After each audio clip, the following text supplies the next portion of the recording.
Chapter 2 Foxes Building Hen Houses. Government Promises and Market Solutions. The Profitable Failings of Paris, the NGOs, and Climate Capitalism. Government responses to the ecological crisis are characterized by the compartmentalized, single-issue approach that we have just seen is inadequate. Climate reductionism, reducing the ecological crisis to a simple and technocratic question of atmospheric carbon, makes perfect sense to governments because if every aspect of the problem is governed by a different treaty or legal framework, they can minimize their efforts, focusing only on the issues prioritized by the media and wealthier constituents.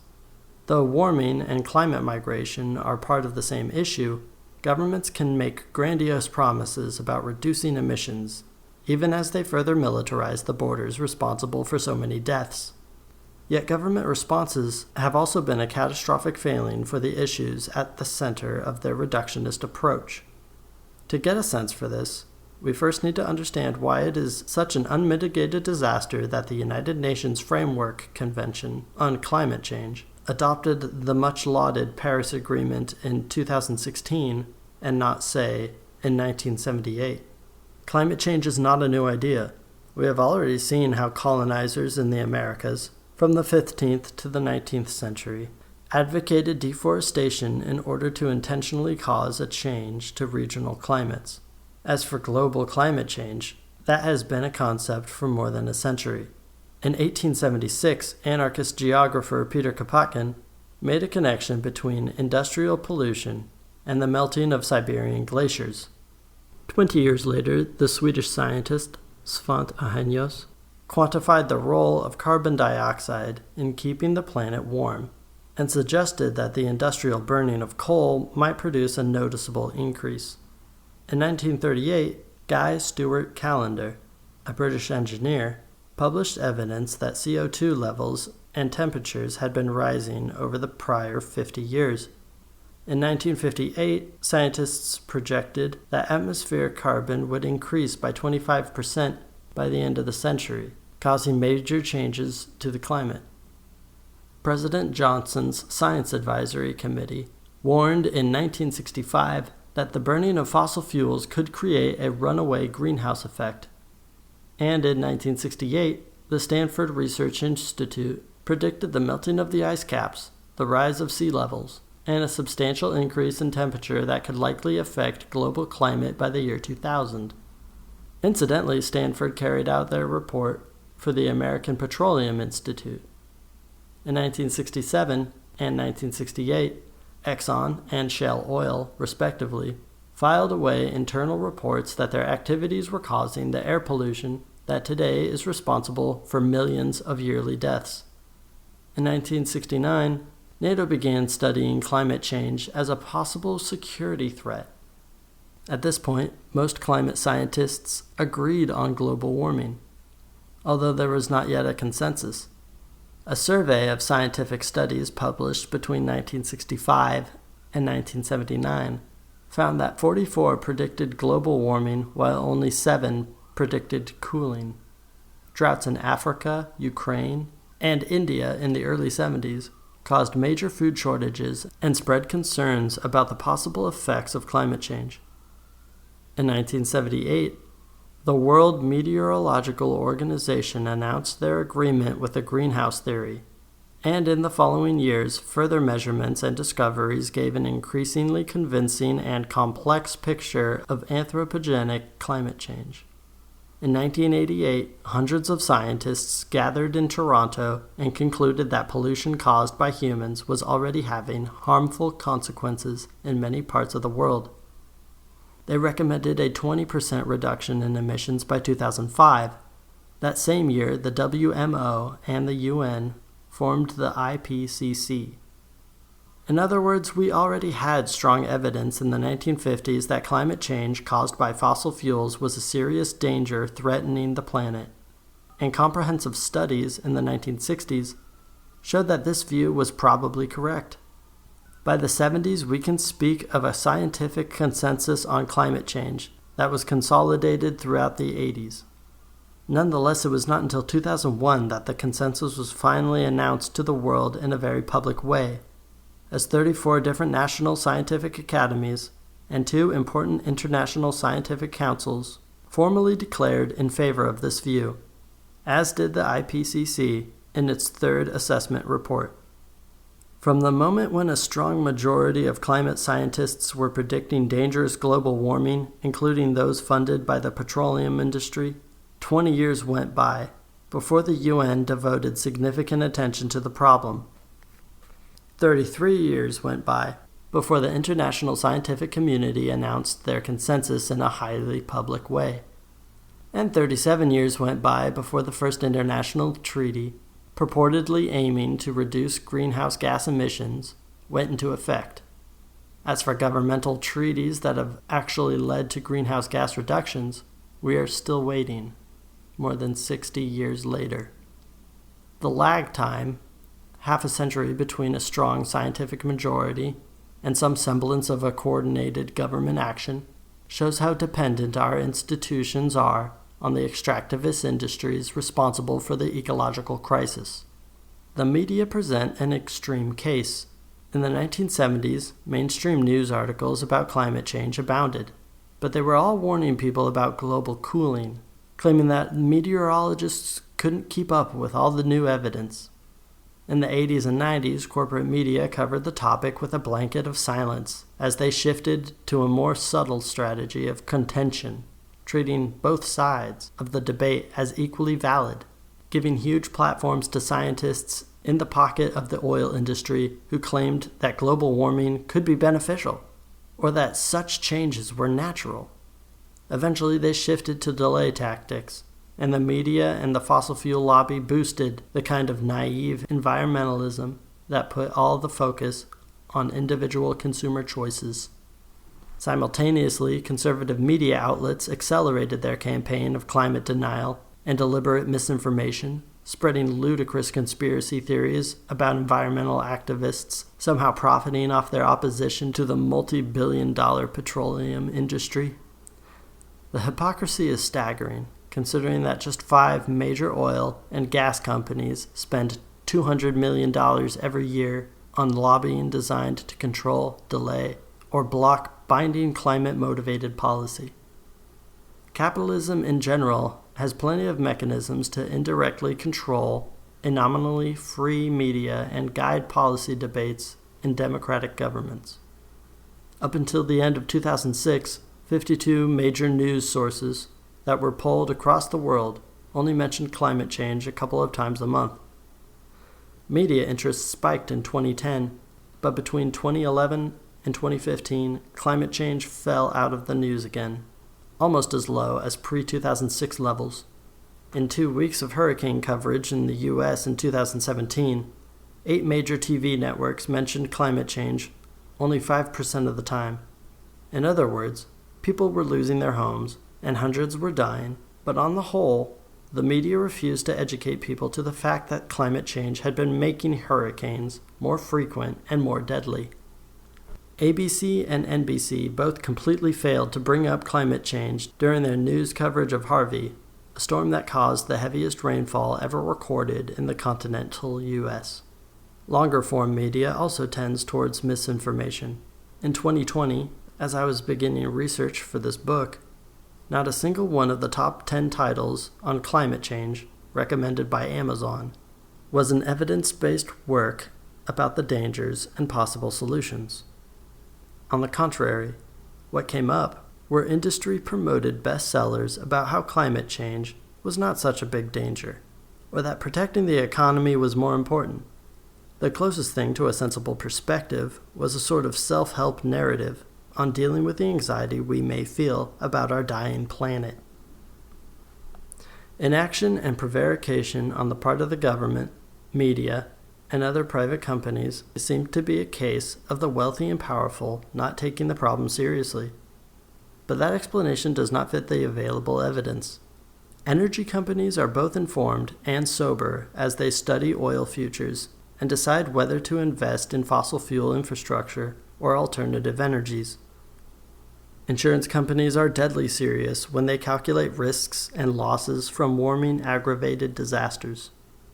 And it was more than 60 years ago that Western governments first began studying climate change as a security threat. It only seems like leading institutions have not taken the crisis seriously because their response has been so thoroughly sociopathic. They have accelerated fossil fuel extraction, racing to achieve as much economic growth as possible before public opinion turns against them, and then insisting they sit at the head of the table when environmental protection finally becomes a serious policy issue, though the proposals they spin out are all designed to achieve even more economic growth, this time under a thin veneer of toxic green paint. At no point has it occurred to corporate and government leaders to empathize with the millions of humans who are dying, suffering needless diseases, hunger, and thirst, or to contemplate the tragedy of species and habitats that are disappearing forever. Within this historical framing, it also helps to see that the only thing that separates corporate bureaucracies from public bureaucracies is a revolving door. Whether key companies are state-owned, as in Norway, Indonesia, or China, or whether they are just subsidized by the state and entrusted with authoring regulations themselves, as in the US, the ruling class and the owning class are thoroughly enmeshed. One more piece is missing from understanding the highly effective disaster constituted by the official solutions to the ecological crisis: the opposition. The NGOs that dominate the environmental movement are no less integrated into the capitalist industries destroying the planet than the most corrupt Republican or Tory official.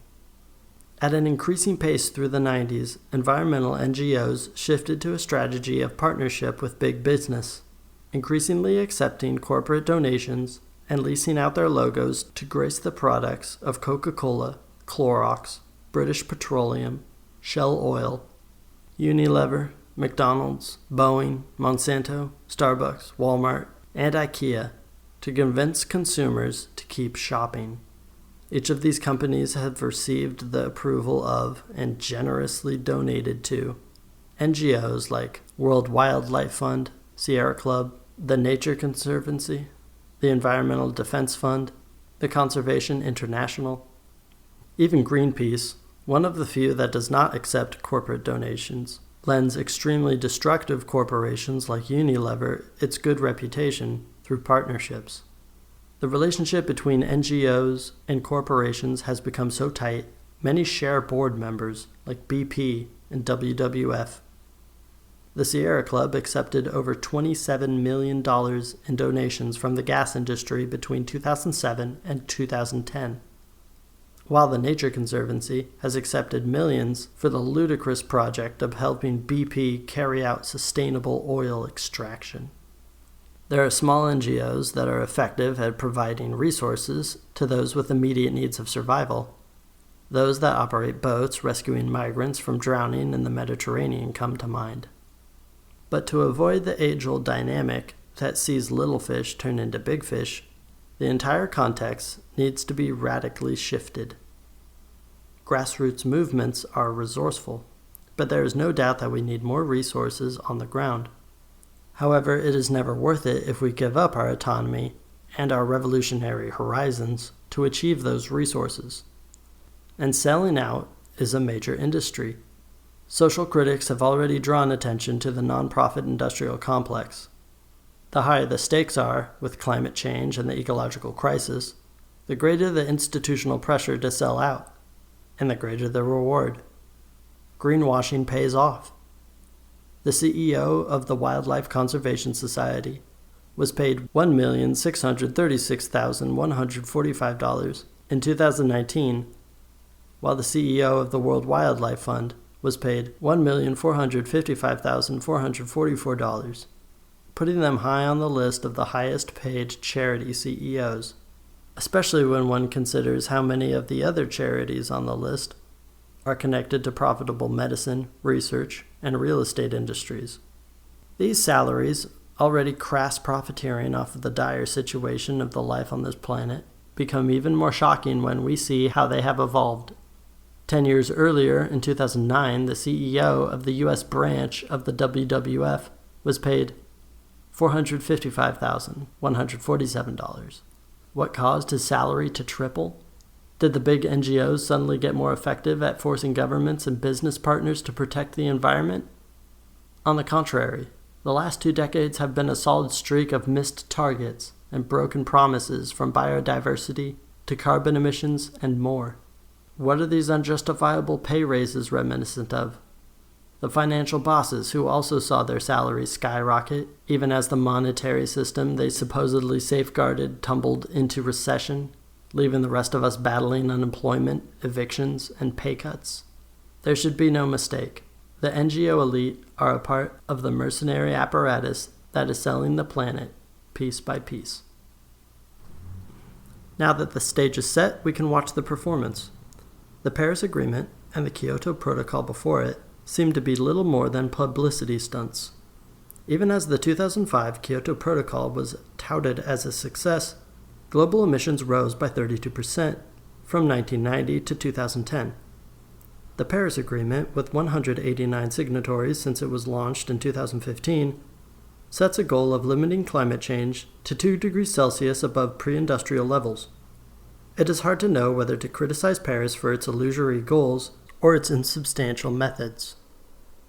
The agreement does not include firm commitments and enforcement mechanisms, an omission reflected in the unfortunate fact that not a single major industrialized member has met its emissions targets. Yet even if all these governments started keeping their promises, and that's a big if, 2 degrees of change comes with a fairly high possibility of triggering several interconnected tipping points and moving to a hothouse planet. According to a 2018 study, quote, "We note that the Earth has never in its history had a quasi-stable state that is around 2 degrees Celsius warmer than the pre-industrial, and suggest that there is substantial risk that the system itself will want to continue warming because of all these other processes, even if we stop emissions." End quote. Specifically, the agreement seeks to stabilize atmosphere CO2 at 450 ppm. Never mind that this comes with a 26 to 78% risk of pushing well past 2 degrees Celsius of warming.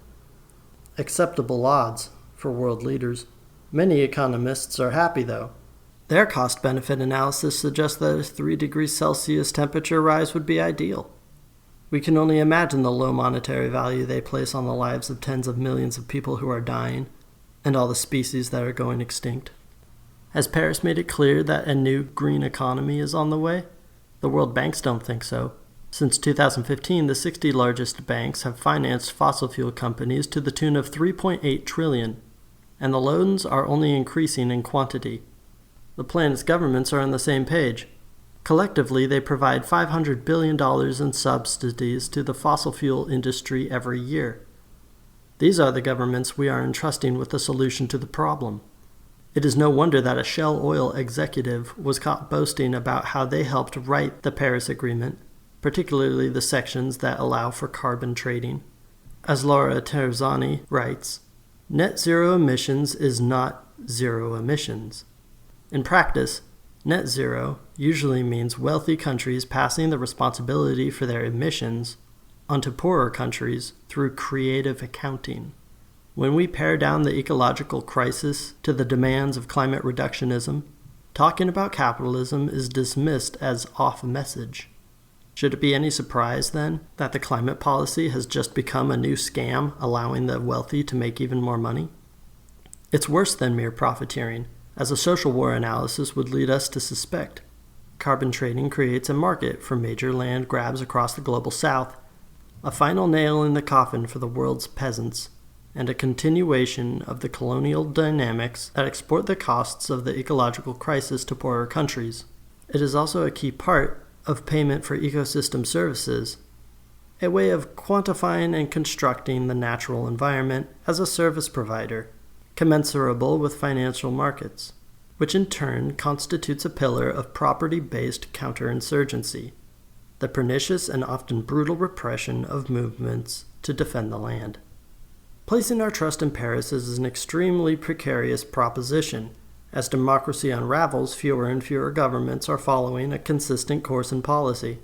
The worse the crisis gets, the better the electoral calculus of right-wing populism and economic nationalism that can lead to 180-degree shifts in policy. This is a major strategic liability for the mainstream climate movement, as seen in the US and Canada withdrawal from their climate commitments. Modi in India encouraging coal mining and canceling the ban on single-use plastics, or Bolsonaro in Brazil pillaging the Amazon for increased political and economic capital. The more power they have, the less governments need to listen to us. Even governments that maintain their Paris commitments are making a cavalier calculation, hoping to ease the transition and meet their emissions reductions at the last possible moment. But what happens when you have disasters like the 2019 Australian wildfires that released a quantity of carbon dioxide equal to half the country's annual emissions? Or the simultaneous massive die-offs in Australian mangroves and Tasmanian seagrass forests? Each of them more important carbon sinks than the dryland forests? Such catastrophes will become increasingly common, and they make a mockery of the pretensions of governments to be in control. Emissions reduction targets are calculated to let capitalist economies squeak by, making the minimum change necessary at the last moment possible. They represent a climate bricksmanship that will ineluctably send us tumbling over the edge. On a technological as well as policy level, the instruments for reducing global warming are part of the problem rather than the solution. Because emissions reductions are designed to enable the continuous economic growth on which capitalism is predicated, going green means, more than anything else, a shift from fossil fuel energy to renewable energy on a massive industrialized scale. But renewable energies on an industrial scale are also extremely destructive. Hydroelectric power is currently the foremost renewable energy source. Hydroelectric dams are extremely destructive to build. They require a huge amount of concrete, production of which is one of the main greenhouse gas emitters. They cause the loss of huge amounts of forest and farmland. They kill off riverine species such as salmon. They disrupt natural flooding cycles necessary to many ecosystems, and their reservoirs emit large quantities of methane. Photovoltaic cells capturing solar energy, solar panels, frequently use toxic heavy metals such as cadmium, gallium, and lead in their construction. On a localized scale, houses in most climates could be heated, cooled, and provided with warm water through efficient design capturing solar energy. And if people were willing and able to alter their daily habits and limit their electricity usage, photovoltaics free of heavy metals could play a role in this. Many of the problems arise when we take the current energy economy and assume we can keep on operating in the same way, but with different inputs. To meet current energy usage, huge swaths of land would need to be appropriated, denuded, and fenced off for solar farms. And since photovoltaics are only productive during sunlight hours, we would have to construct an enormous infrastructure for energy storage and global high-voltage direct current power lines, meaning more toxic mining, more land grabbing, more energy expenditures, and more cancer and other illnesses. Solar panels also present a waste problem, as the typical panel only lasts 25 years. At current growth rates, by 2050, we could have 78 million metric tons of junk panels, and there is currently no good way to recycle them at an industrial scale. Andrea Brock and other researchers argue that, far from a paradigmatic break, solar energy is merely the latest iteration of an industrial growth model, characterized by undemocratic and unsustainable industrial processes, the concentration of corporate power and profits, and externalized waste and pollution. Geothermal energy, aside from having low efficiency, requires extensive drilling that can contaminate groundwater. The technology uses pentane, a highly toxic flammable liquid. Geothermal plants release small amounts of methane and the toxic gas hydrogen sulfide, which causes acid rain. In accidents, geothermal plants can release large amounts, such as occurred at a single Hawaii geothermal plant during a drilling blowout in 1991, in 2013 after an equipment malfunction, and later in 2018 when when the plant was damaged by a volcanic eruption. Nuclear power is not a renewable energy, given that it expends its fuel source, uranium, though there is a huge lobby seeking to promote it. Countries began adopting nuclear energy in the first place not for its energy benefits, but because it advanced their nuclear weapons programs. Nuclear plants come with a constant risk of meltdown, releasing large amounts of deadly radiation into the atmosphere and potentially making the territory uninhabitable for millennia. In the West, pop culture representations of the Chernobyl meltdown ascribe the disaster to Soviet incompetence. But meltdowns and near meltdowns at Fukushima, Japan, 3 Mile Island, United States, and La Rochelle, France, shine a light on Cold War propaganda and show that no regime is immune to disaster. In fact, over 100 nuclear accidents have occurred since 1952, the largest share of them in the United States. But the daily effective operation of a nuclear power plant may be even worse than a meltdown. In 2011, 75% of U.S. nuclear power sites were found to be leaking radioactive tritium. Depleted plutonium rods have a half-life of 24,000 years, which, for reference, is far longer than agriculture or wheels have existed. More than 40 times longer than the longest-lasting state survived, and roughly 500 to 1,000 times longer than your typical nuclear storage site goes without experiencing a major leak. Nuclear proponents argue that the rods constitute a small volume of toxic material compared to mine tailing from coal production, for example. They tend to leave out the millions of tons of radioactive uranium mine tailings, 11 million tons from a single site in Utah, and the 1.2 million metric tons of depleted uranium produced by uranium enrichment. This radioactive byproduct has a half-life of 4,400 million years, or roughly the current age of the Earth. Inexcusably, those who developed nuclear technology invented no way to safely store all that waste for the amount of time it will pose a lethal danger to all life. And no such storage technology is even on the horizon. Many nuclear waste storage facilities have been found to leak radioactive compounds into the environment. Wind power is the second most widely used source of renewable energy. To be able to fully appreciate the kind of damage wreaked by green energy on an industrial scale, we can turn to the research detailing the consequences of industrial wind farms in Oaxaca, Mexico. La Ventosa was one of the first towns in Oaxaca to be impacted by wind turbine construction and is now more than 80% surrounded by giant turbines. Turbines were largely constructed on farmland brought up from farmers facing dwindling returns in agriculture.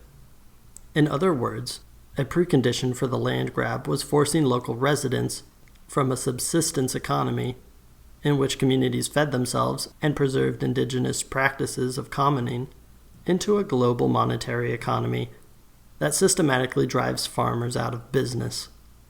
The combined impact of economic liberation, like NAFTA and climate change legislation that promoted foreign direct investment, FDI, in Mexico, led to a boom in wind turbine development. Additionally, the system of caciques and coyotes was vital in organizing land acquisition on the ground, with all the attendant corruption, fraud, and threats of violence. Overall, it was an involuntary process, with the state building high-tension power lines and other infrastructure in residential areas without even consulting the residents. The people are never fully informed, unless they find out, and if need be, stop it for themselves. Otherwise, development happens.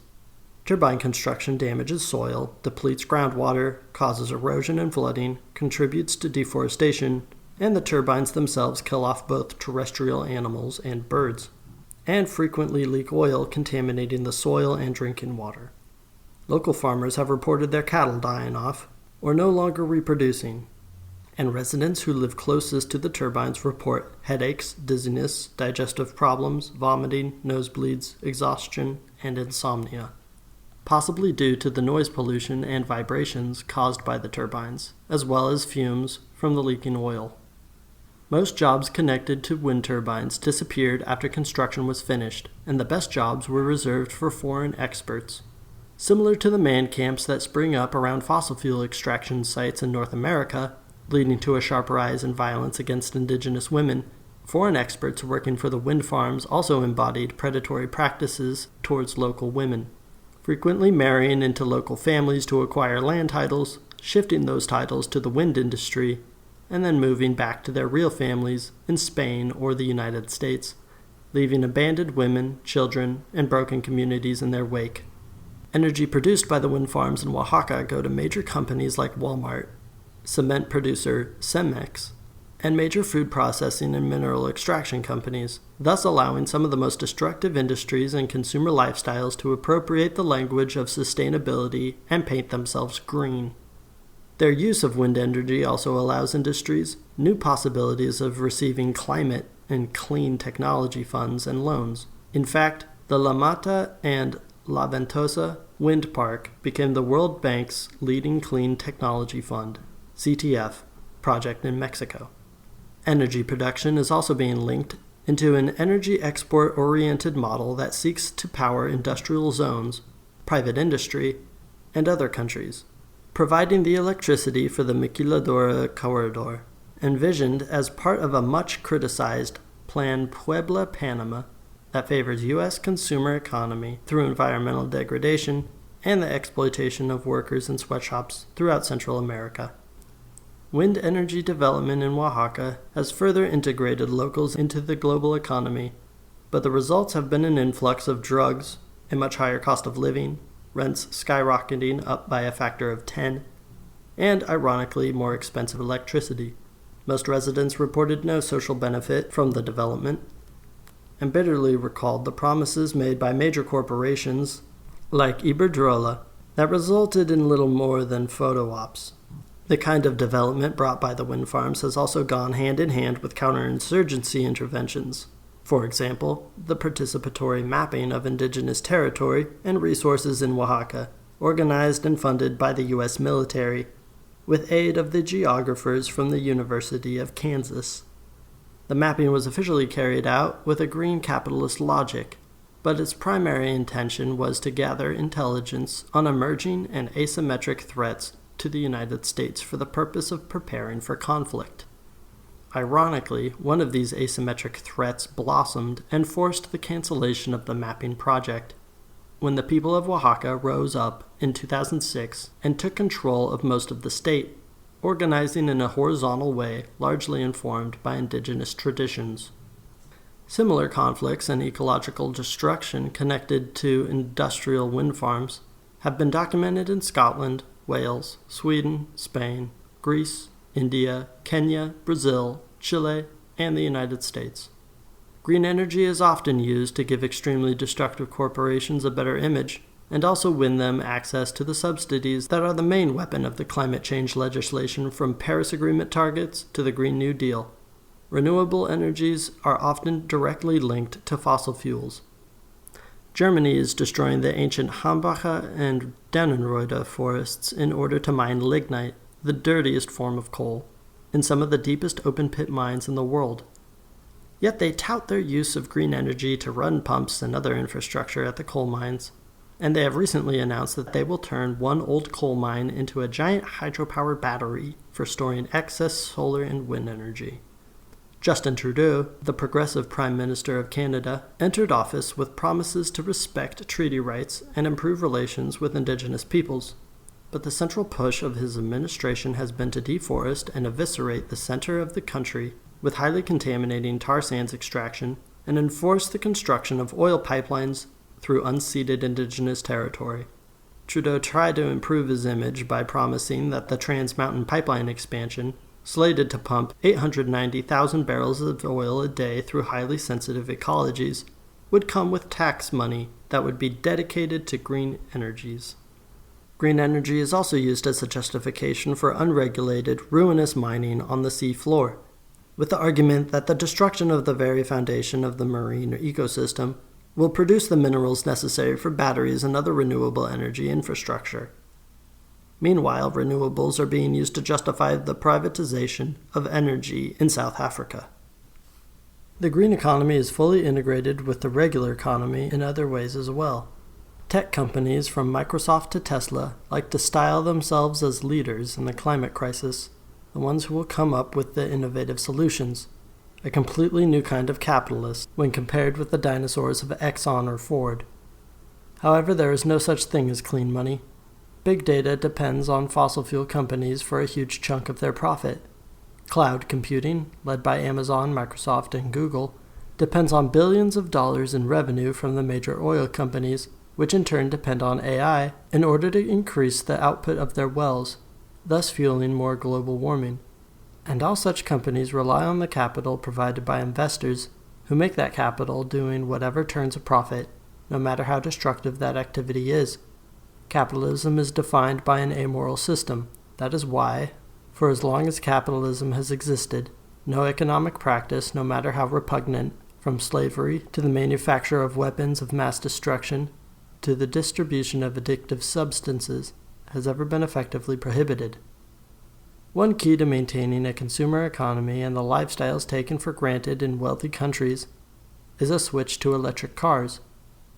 Media and manufacturers conspire to label these as zero-emissions vehicles, which is a convenient inaccuracy. Electric vehicles simply switch the point of emissions to the power grid. If that grid runs on coal, electric vehicles also run on coal. And the drive to produce hundreds of millions of electric cars over the next few decades, while a major boon for the auto industry, is a huge stain on the environment, constituting an immense draw on energy needs and more greenhouse gas emissions. Then there is the question of lithium, nickel, manganese, and cobalt mining, necessary for the massive batteries. Nickel mining, carried out primarily in New Caledonia, Australia, Canada, Indonesia, Russia, and the Philippines, creates mountains of toxic slag. Refinement pumps millions of tons of poisonous sulfur dioxide into the atmosphere. Manganese is mostly produced in open-pit mines in South Africa. Exposure during mining and processing can lead to neurological disorders. Cobalt mining, mostly carried out in the Democratic Republic of Congo, is responsible for widespread child labor, with more than 40,000 forced to work in the mines, workers' deaths in hazardous conditions, genocidal acts against indigenous inhabitants, health problems among neighboring communities that range from birth defects to breathing difficulties to death, deforestation, and habitat loss for threatened species. Meanwhile, the growing demand for lithium was connected to a far-right coup that temporarily ousted the government in Bolivia, with a toll of 33 people killed and hundreds injured. Bolivia has the world's largest lithium reserves, largely in protected areas. In response to criticism about a possible role, Elon Musk went on Twitter to blithely assert, quote, "We will coup whoever we want." Ousted President Evo Morales was industrializing lithium production and has already signed deals with French, Japanese, and Korean companies to devastate a part of the Uyuni salt flats. However, under Morales' plan, Bolivia would have retained a higher share of the profits. Lithium mining is experiencing a boom in northern Portugal, where open-pit excavations are used instead of harvesting brine. The result is deforestation, habitat destruction, noise and chemical pollution, and water depletion, not to mention gouging out the mountainsides. But because the lithium is going to batteries, EU environmental regulators are giving the mining their full support. Renewable energy and deceptive solutions like electric cars have a deleterious effect on the environment and on human health. They are being promoted in large part to placate the public, with the message that those in charge are carrying out big changes, that the solution is already here, and as a means to funnel huge amounts of public funds to major corporations in a modern-day Marshall Plan to prop up a chronically sick economy. The placebo effect of green energy is evident in media reporting. After noting that 2017 broke all previous records for carbon emissions, a typical article calmed readers with some good news. There have been some promising trends, like an increase in renewable energy, with jobs in that sector rising by 5.7% between 2016 and 2017, according to the report. In other words, there's good news and bad news. The bad news is our solutions aren't working. The good news is more and more people are using it. The cognitive dissonance involved in these formulations is astounding. Aside from industrial-scale renewable energy, many experts talk about the need to create carbon sinks to pull carbon dioxide out of the atmosphere as quickly as possible. A major study expanding on the IPCC's action proposals demonstrated that reforestation was the most important course of action to stop warming. In other words, planting billions of trees over the next few years. The problem is, when governments try to mandate such sweeping changes from above, the most marginalized elements in society, and also non-human life that is excluded from personhood, get crushed. Top-down reforestation efforts frequently result in land grabs that dispossess indigenous peoples and agricultural communities, and frequently benefit logging, tourism, and other major industries. They are also incapable of spreading actual forests, which are complex, multi-generational habitats uniquely adapted to their local territory. So-called reforestation from above is designed by people who don't even understand the difference between a monocrop tree plantation and a thriving ecosystem with trees, nor do they have a financial or spiritual interest in learning that difference. Chile provides a key example of a neocolonial country with an extractivist economy. Its major sectors are copper mining and logging. On paper, Chile is listed as a heavily forested country, and it uses these supposed forests to economic gain in the form of carbon credits. In fact, the country has very few actual forests left. Much of the loss can be traced to when brutal Pinochet dictatorship transferred huge swaths of Mapuche lands to the logging industry, which destroyed most of the remaining native forests and replaced them with monocrop plantations of non-native eucalyptus and pine. The plantations are killing the soil, lowering the water table, and depriving the Mapuche of the species they traditionally rely on for their food, ceremonies, and medicine. The environmentalist pretensions of logging companies and government ministers is contradicted by a key activity in the Mapuche struggle: chopping down trees and forestry plantations in order to replant native trees, or to sow crops and achieve food sovereignty.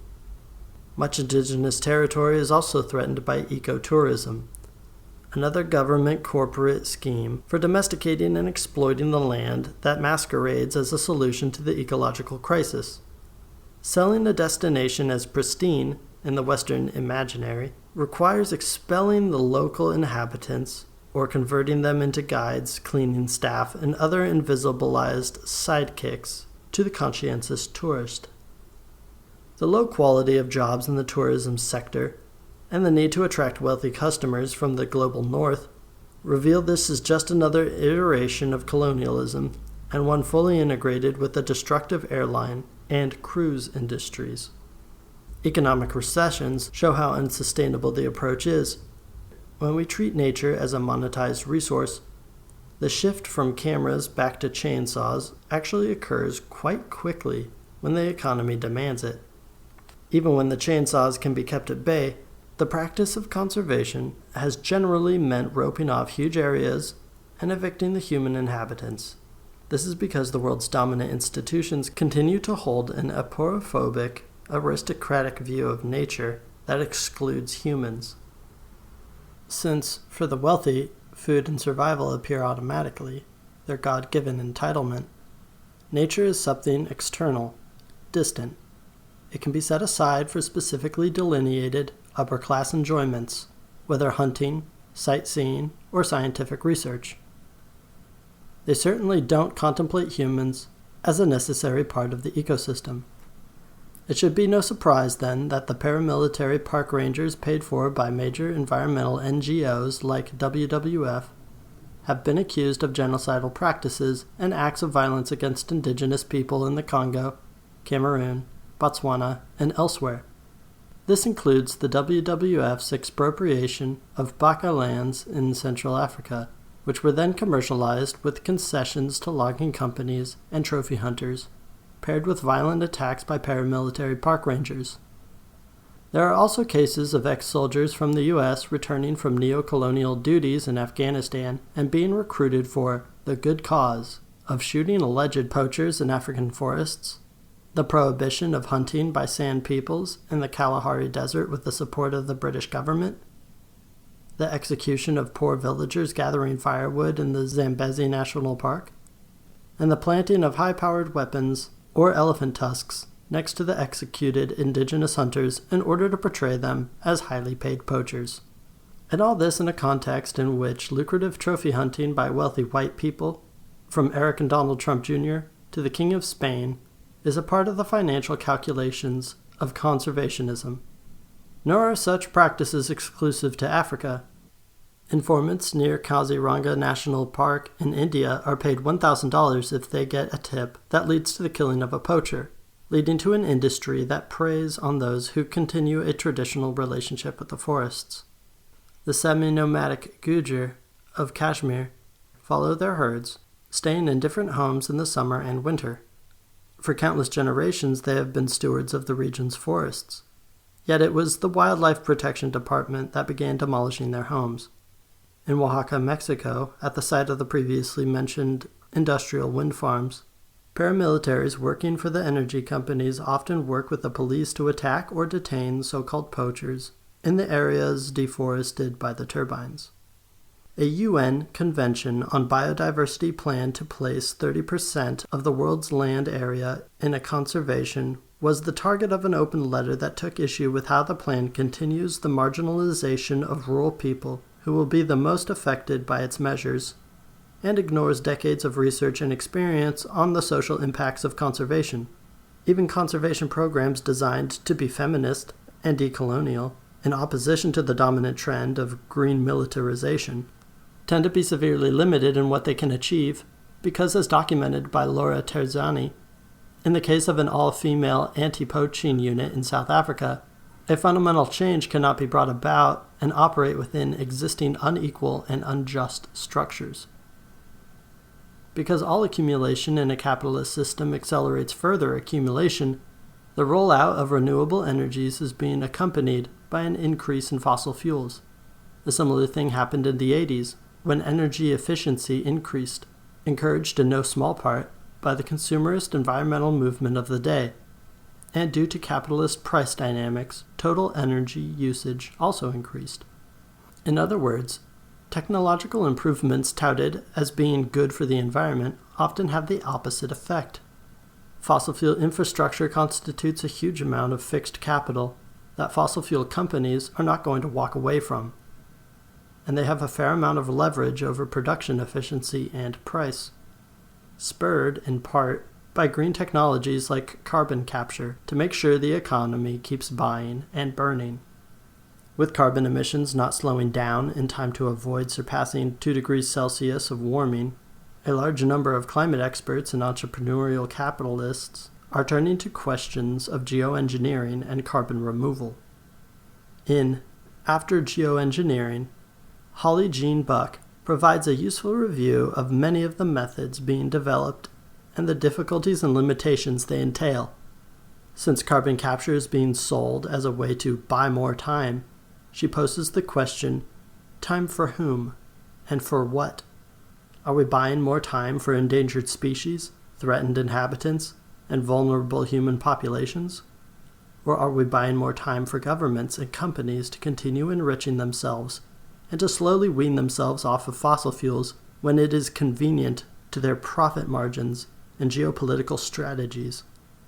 As she makes clear, the polluters are first in line to benefit from carbon capture. Currently, the predominant strategy for carbon capture is through natural methods, namely reforestation, which comes with its own problems. But other strategies, many of them classified as geoengineering, are increasingly gaining attention and sometimes funding.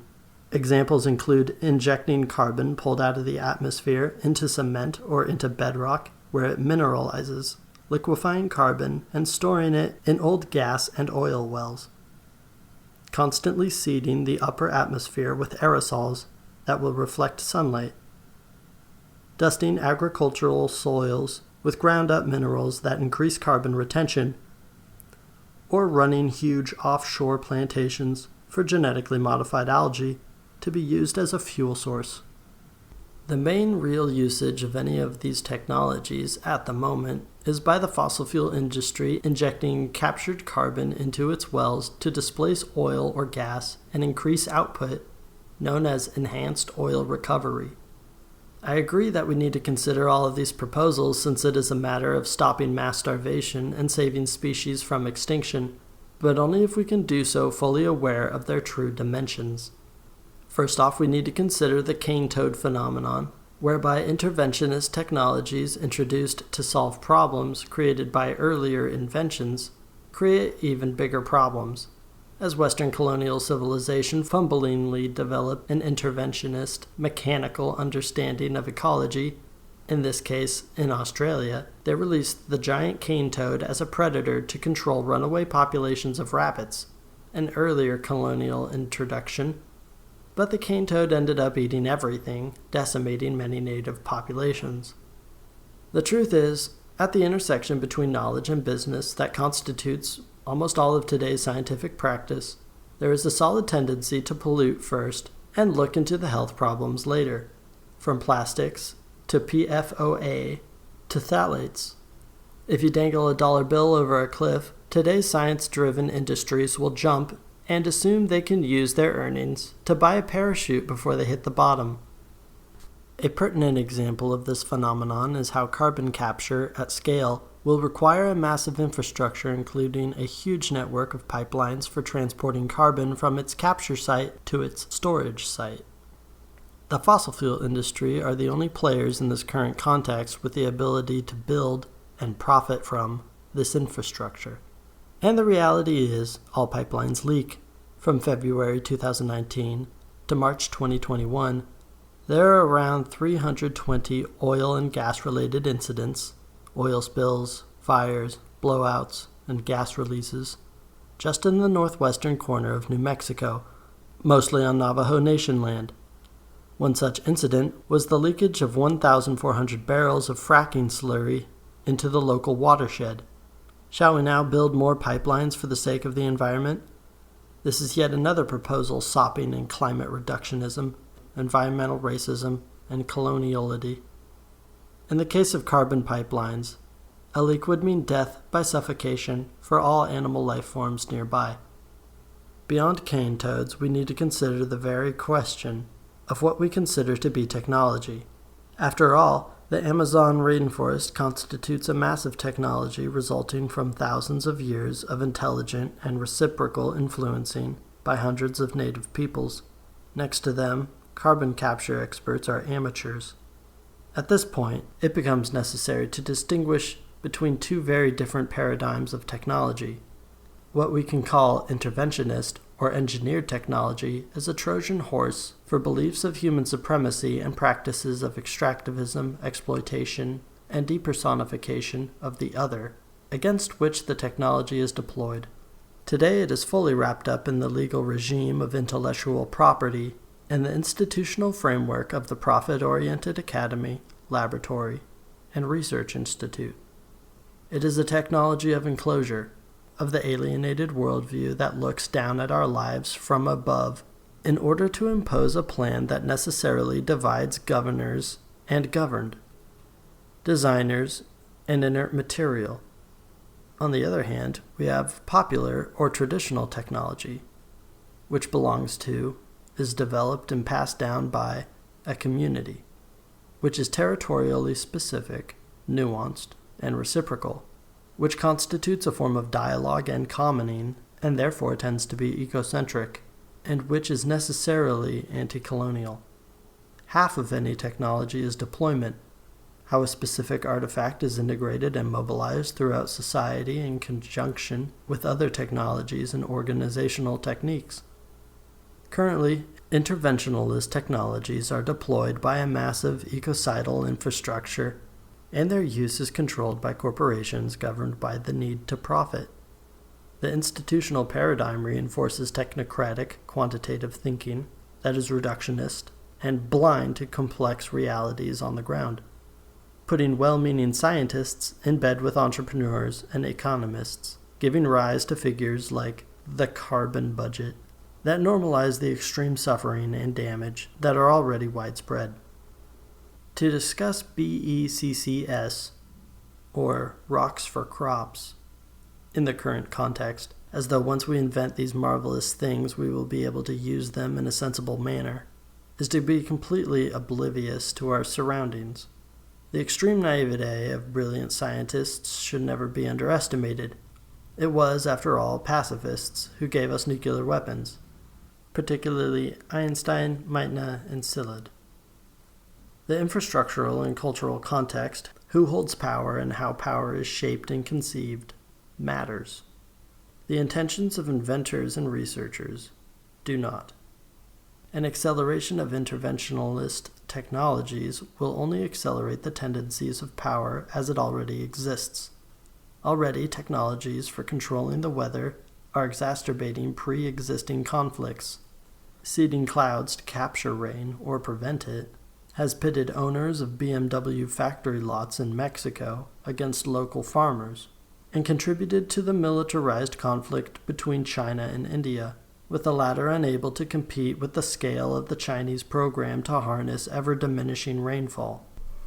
As we will see in later interviews, the questions of what we mean by technology, who controls it, and within what power relation, on what side of the social war it is deployed, are all more important than the technical specifics of one innovation or another. In the meantime, I would suggest that those who cannot even go on record opposing intellectual property cannot be trusted to understand the dimensions of this problem. Every technology that is not fully under our control, fully expropriated from the capitalist market and colonial institutions, is another weapon pointed at us and at the planet. Religions of consumption, ecocide and entitlement. How mainstream media, politicians, and scientists speak about the ecological crisis often reveals a backpack laden with Eurocentric colonialist myths. Quote, "In the beginning, human beings tended to view nature as a mortal enemy," according to an article in the New York Times. Their examples come from the Old Testament and European colonizers of the Americas. In other words, while arguing for a scientific view of climate change, they embrace a Western mythological view of human beings, one that even seems to give a nod to the biblical notion that we've only been around a few thousand years. Discourses around human nature are almost always attempts to erase the wrong kind of humanity and to justify the status quo. Western mythologies, for all their diversity and the breadth of their explanations, reach consensus on viewing humans as the superior life form, thus opening the door to hierarchies among humans between the more human and rational and the more chthonic and animalistic. In this consensus, nature is everything else, including and especially those humans who are not human enough. They all become resources to be exploited. In statist chronicles going back millennia, wild was usually a synonym for stateless, and thus also for communities that practiced some form of commoning in a more reciprocal relationship with other living beings. In early East Asian states, the metaphor frequently used was raw, again connotating a more natural condition, not having passed through technological improvements. In Genesis, God exhorts his followers to fill the earth and subdue it, and have dominion over the fish of the sea and over the birds of the heavens and over every living thing that moves on the earth. Aristotle ranked all the living beings on a ladder, with humans at the top, of course. His ladder construct has remained popular among Western philosophers and scientists from the right, left, and center for the past 2 millennia. Aristotle also believed that the souls of women, children, and slaves were incomplete compared to the souls of Greek men.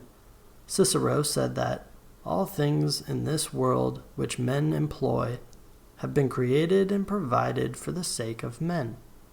Descartes argued that vivisection gave one a mechanical understanding of other animals, and that once one understood them mechanically, there was no reason not to kill them. Mechanists, influenced by Descartes' insistence that other animals had neither reason nor a soul, promoted the idea that they did not experience emotion or suffering, a convenient idea for capitalism at the time, which was in full expansion and relying heavily on the labor power of beasts of burden, and the first stirrings of industrialized meat production. This belief tended not to be shared by Descartes' lower-class contemporaries, yet it remained prominent among scientists throughout the 20th century. Inevitably, it was a belief and a practice that the foremost scientists among slave-trading nations of Europe and in Nazi Germany applied to humans they considered to be less human. People brought up in Western society, and to a differing extent and in more complicated ways, people brought up colonialized by Western societies, or in societies that follow Western economic models, are taught that the world is our gold mine and our outhouse. Even attempts to respect non-human life that base themselves in Western philosophy tend to be anthropocentric. The result is often a piecemeal approach that extends protection to the beings most similar to humans and most aesthetically pleasing. Plants and fungi are also capable of perception, learning, and making choices. They have their own stories, their own value, but why stop there? It has become clear that cultures that have traditionally viewed the soil or water as living things are effective at preserving them, while the culture that treats soil and water as inert resources have created a planetary catastrophe in which most fertile soil has been destroyed and huge swaths of the globe are facing water shortages. No healthy response to the catastrophe is possible without acknowledging that Western civilization is a failed civilization, and that its notions should be interrogated in light of its consequences. Ideas of human superiority are not universal. Colonialism, again, is the culprit for silencing other views of our relation to the world, and it is largely from colonized peoples and struggles against colonialism that those other views are expressed. Vietnamese Buddhist monk and teacher Thich Nhat Hanh explains the connection between relations of empathy and knowledge that starkly contrasts with, for example, Descartes' practice of mechanism, apathy, exploitation, and objectivity. When we want to understand something, we cannot just stand outside and observe it. We have to enter deeply into it and be one with it in order to really understand it. Sulak Sivarak, a Thai activist and teacher of engaged Buddhism, writes, "Even before the great traditions of Asia, animalism contributed towards the cultural concepts of peace and social justice, encouraging respect for natural phenomena. We were taught to revere the spirits that look after the forests and oceans. At each meal we expressed gratitude to the rice goddess to remind us not to eat wastefully and to be aware of all the human labor and natural resources that went into each plate of food. Traditional rites of the field also contributed to an awareness of and gratitude towards nature. Local festivals promoted communal spirit, reminding us that rice is for collective consumption rather than individual wealth." Nila Sambi, a prominent figure in the Sami's struggle for justice since the 1970s against the occupation and exploitative assimilationist policies of the Norwegian, Swedish, Finnish, and Russian states, explains how, quote, "You can see the same pattern everywhere colonialism took hold. Traditional spirituality was the first element of the culture to be attacked. The land doesn't belong to us. We belong to the land, and it is our responsibility to take care of it. Practicing traditional spirituality is not only about healing and medicine, it is about understanding how everything is connected, about being able to relate to nature and be its guardian." End quote. Sami historian Age Solbach wrote, "Here in Sapmi, all nature is alive. Everything has a soul, whether it is a birch or a rock, a lake or a creek." Mushkegowuk scholar Jacqueline Hookima-Witt defines the difference between the Cree concept of land ownership and the colonial concept of private property as follows, quote, "You cannot buy land and own it like you own a car, yet we do own the land in a different sense. As much as we own the land, the other beings on the land, animals, plants, rocks, own the land as well, meaning that we were put on the land by the Creator, and everything on the land belongs there and can use the land." Unquote. Matisse and Cree writer Mike Goldhawk goes on to explain, quote, "Land is the terrain upon which all our relations play out, and it can even be seen as a living thing itself, constantly shaping and being shaped by other life forms. Land isn't just a place, it's also a territory, which implies political, legal, and cultural relationships of jurisdiction and care. Traditional Cree laws, like Sitotskatoan, coming together in mutual support, and Mio Witsetoan, the international cultivation of good relations, stand in stark contrast to the settler system, which is based on private and individualized rights to property and political representation." Unquote.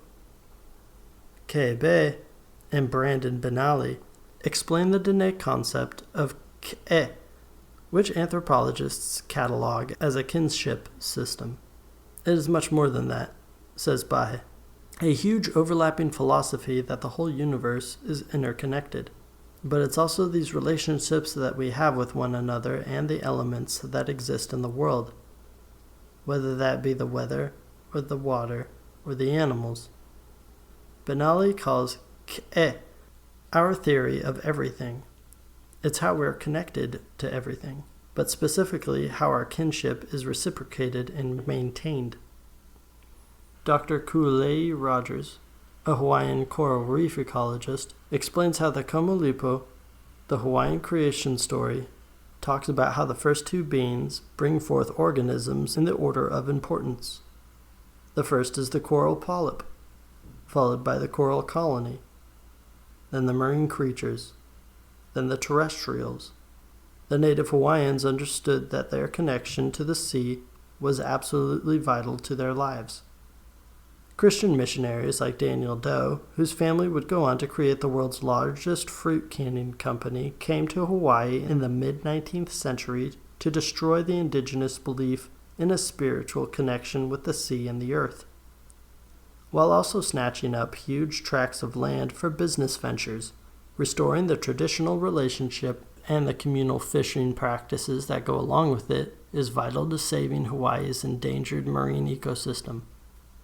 Standing Rock Sioux scholar Vine Delora Jr. found that land acquisition and missionary work always went hand in hand in American history, and that exploitation by one's fellows became a religious exercise. Law became a trap for the unwary and a dangerous weapon in the hands of those who understood how to use it. By rejecting Western civilization, I am most specifically saying that we need to eradicate colonialism, which is really the inaugural event that created the pernicious concept of the West. We need to eradicate all the political and economic institutions that carried it out, and the philosophies that gave it an alibi, such as the nested ideas of human and European supremacy. I recognize that hardly any social structure or belief form on the planet has been untouched by colonialism, and that many of us, myself included, have been brought up completely within the matrix of structures, practices, and beliefs that make up the nebulous, fictive, and always poorly defined West. We can't just choose a new culture and a new history as though such things were items to be found in a supermarket. At least we cannot do so while fighting colonialism. I recognize that we are faced with a world of ruins, and that every community will have to sort through these ruins to decide which ones they treasure, which ones to throw on the bonfire, and which ones can be repurposed for a healthy world based on solidarity and reciprocity. At a minimum, this critique means recognizing and refuting ideas that are hegemonic in present society, the ideologies we often do not recognize as such, and that all the dominant institutions reproduce. This includes capitalism, which has wormed its way into environmental movements with the concept of sustainable development. Despite numerous studies that continued economic growth and ecological sustainability are not compatible, that green growth is simply not possible, generations of pragmatic environmentalists and ecologically minded scientists have been duped into dedicating their efforts to the chimera of green growth. As argued by DiMaria, Callis, And backer, growth is not only a material and economic process with social and ecological costs, but also a hegemonic idea that obscures more ecologically friendly and egalitarian alternatives. A critique of this failed civilization also extends to the dominant practices and institutions of science. And it is, to put it lightly, impolitic to criticize science at the current juncture because of the prominence of the climate denialists willing to dismiss an overwhelming consensus regarding the ongoing ecocide that threatens us all. However, this is not a clash between irrational, superstitious people and people of science, as progressive media would have us believe. In fact, the very trope of superstitious hordes is both racist and inaccurate, as the so-called tribal peoples evoked by the cliché, insofar as it ever referred to real people, were people who spoke about the dangers of destroying the environment long before scientists did, and their spiritual practices, the much maligned superstitions, were a key element in their intelligent, ecocentric forms of life. The sad fact is that science denialism is a fully scientific phenomenon, fed by the advanced algorithms of Facebook, the many scientists in the employ of the fossil fuel industry, and the richly financed studies on what kind of populist lies politicians can get away with. The problem with the Believe Science slogan is that it presents scientific research as a neutral, harmonious process. Critiquing science as it exists today, the web of institutions, funding, and employment opportunities, and research agendas inseparable from the cultural priorities and prejudices of those who design them, is not a rejection of empirical knowledge production, or any conceivable iteration of scientific institutions that might exist in alternative universes. It is a way to unmask the mythology that presents science as a pure synonym for knowledge, and to talk about what is actually happening right now and what needs to happen. Ecocide is a highly technical process. Not a single one of the industries responsible for destroying our home has developed without the integral participation of academically trained experts. Not a single oil well, not a single gold mine, not a single fracking site. Scientists are shaped by the same mercenary pressures as all higher value laborers in a capitalist economy. The scientific academies and institutions that exist today generally arose or matured as part of the global process of colonialism. The Royal Society in the UK, the world's oldest scientific institution, was an active accomplice in the military and economic expansion of the British Empire. The most prestigious U.S. universities exist in large part to support and derive much of their funding from U.S. militarism. Disciplines, from geology to anthropology, arose as part of a colonial project, and within extractivist mining industries or counterinsurgency operations in Iraq and Afghanistan, they continue to play that role. Botany and chemistry, together with the pharmaceutical industry, simultaneously belittle and exploit indigenous knowledge of local plants and ecosystems. Kevin Chang, a Hawaiian activist with Kua Aina Uluuamo, an organization that pressures the government to allow community stewardship of the land and waters, relates how, quote, conservation work was tied solely to a Western way of looking at biology and ecosystems. In the past, outside experts weren't connected with the communities they studied. It's forgotten that expertise exists in the community itself. Among the people I interviewed for this book, participants in ecological and anti-colonial struggles around the world, a distrust and hostility towards academics came up again and again, unprompted. They were frequently identified, alongside NGO workers, celebrity activists, and politicians, as those who exploit and even help destroy social movements in line with the interests of those who fund their institutions. Communities in resistance can make great use of the resources academics have to offer, and in some examples we'll look at in Chapter 3, they already are. For this to be possible, academics need to learn how to listen to the land, to communities, to people in struggle. Whether this changes comes down to an important question of positionality. Where will they locate themselves in relation to the powerful institutions of knowledge production that molded them, and the communities those institutions seek to extract knowledge from? Will they come to communities and struggle as saboteurs and thieves, ready to dynamite the enclosures their bosses have built around common knowledge? Stealing from their institutions and giving back to the community, helping knowledge and learning become collective properties again? Or will they come as they were designed to, like factories or transatlantic ships, bearing false promises of progress, plundering and disciplining, hoarding the benefits, and externalizing the costs? Simply put, it's up to them. However, we cannot wait for them any longer. The experts who caused the problem are not going to solve it, certainly not without acknowledging their extensive institutional power and clearly positioning themselves on the sides of communities in struggle against their funders, against their own careers.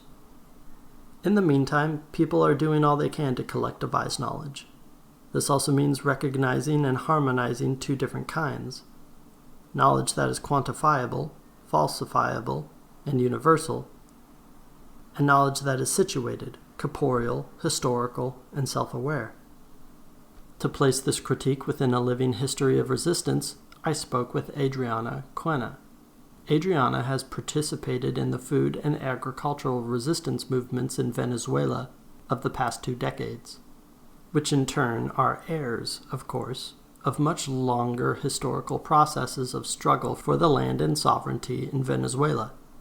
She has been part of collectives and platforms like La Campaña Venezuela Libre de Transgénicos, Campaign for a Venezuela Free of Transgenics, and El Movimiento Popular Semillas del Pueblo, Popular Movement Seeds of the People.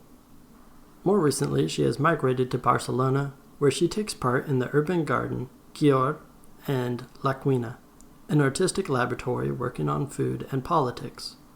Quote, "I believe history has shown us enough times that formal or academic science is not neutral. It is configured in such a way that the knowledge produced in turn reproduces colonial and patriarchal logics that expand the domination of the scientific institution it represents. It is a Eurocentric institution that dances to the tune of capital. There are exceptions, but I believe technocratic propaganda already gives them plenty of coverage, and we try to speak from a different place." Does that mean that knowledge and consensus are affairs of the powerful? No and no. It means that in the notion of the expert, there is always a latent racism, a latent authoritarianism that is quite dangerous, that legitimates itself as something superior, that underestimates and or commodifies popular scientific knowledge, as well as the people who produced it, and those who have tended to it, as a network and across many generations. If what we need to survive on this planet is to repair our ecosystemic relations, and we understand that the academy, the universities, the research centers are colonial institutions, and we also understand that colonialization is at its base an ecological problem, with its criminal logic of accumulation by dispossession, and that the problem is differentiated between the North and the South, between the city and the countryside, I think it is worth stopping to think, what kinds of questions can be posed from within the academic scientific institution?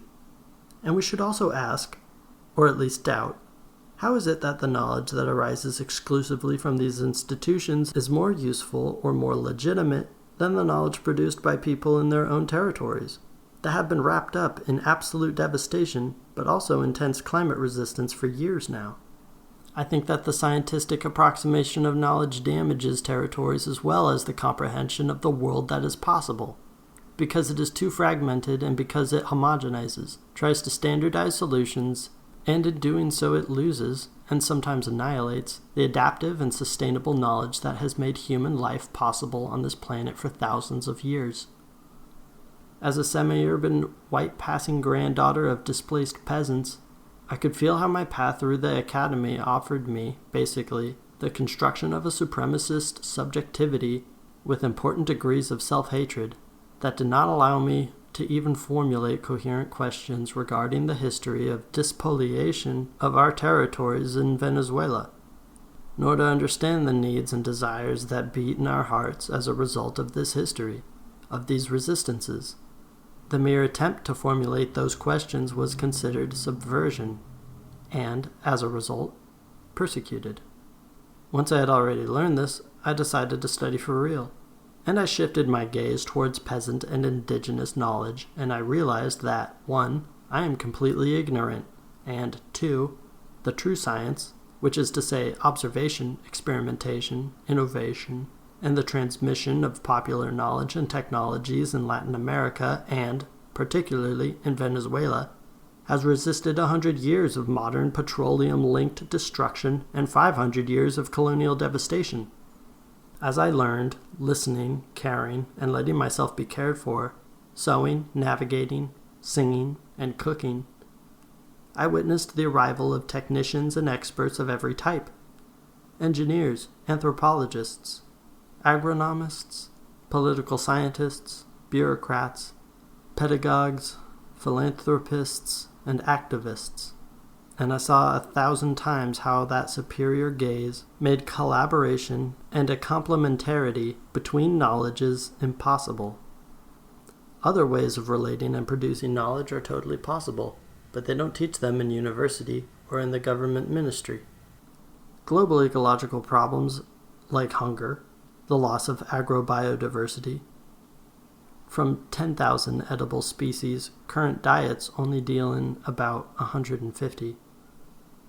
Soil degradation, the slow death of the seas, the displacement of millions of people, victims of resource wars, and so on, requires more horizon, more commitment, and more risk than some academic degrees or the completion of a government audit obeying some arbitrary and decontextualized limits.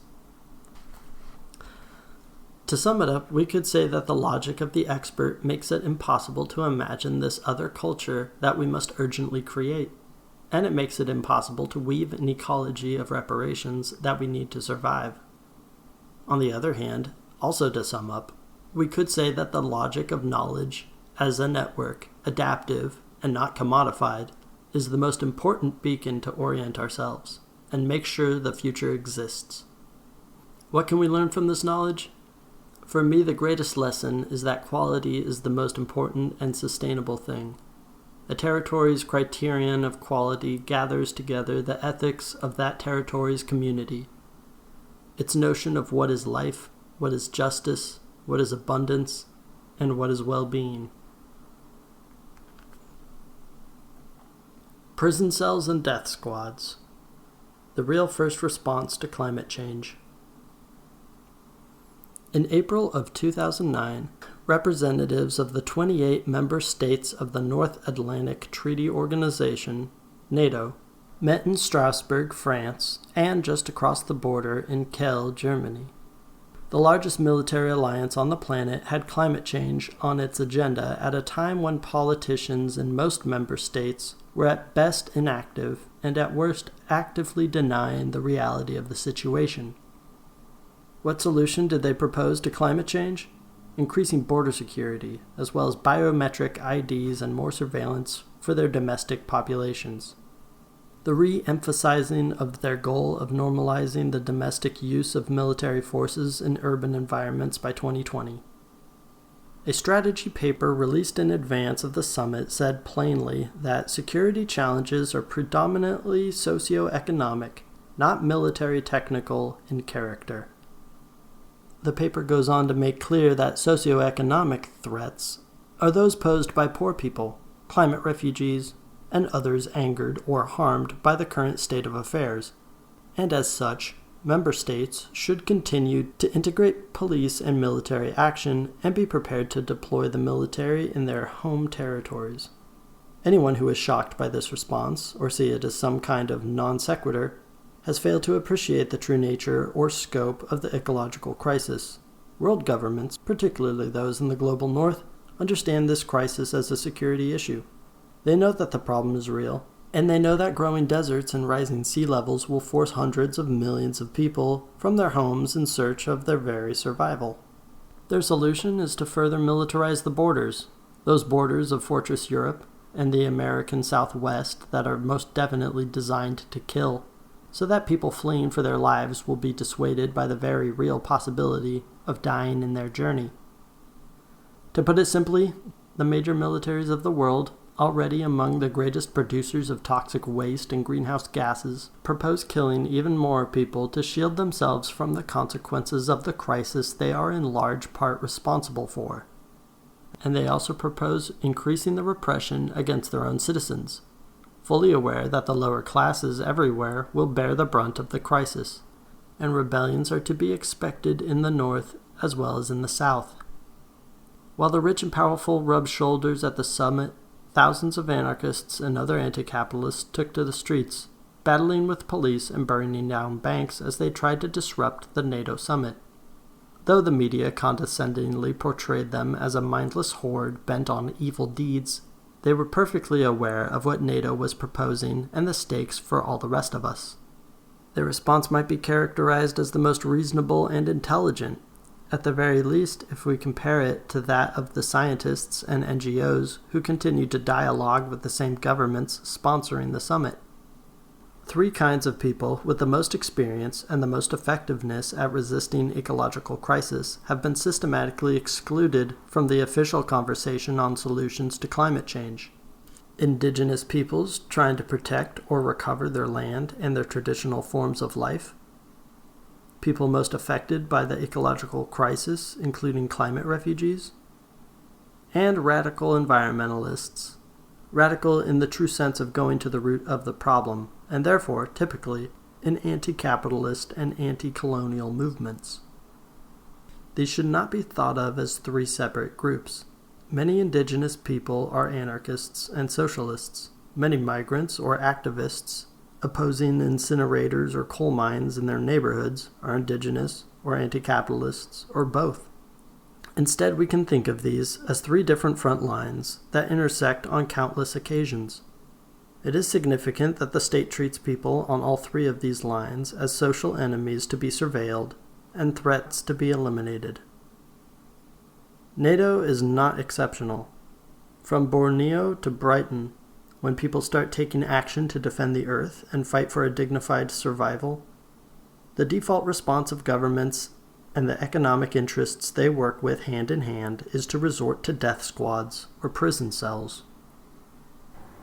On Borneo, one of the main threats to the environment, to the indigenous communities, and to the poor people stuck between small farming in an inhospitable economy and forced urbanization with unhealthy conditions is deforestation carried out primarily in connection with the palm oil, logging, and paper pulp industries which constitute the main sources of revenue for the local oligarchy.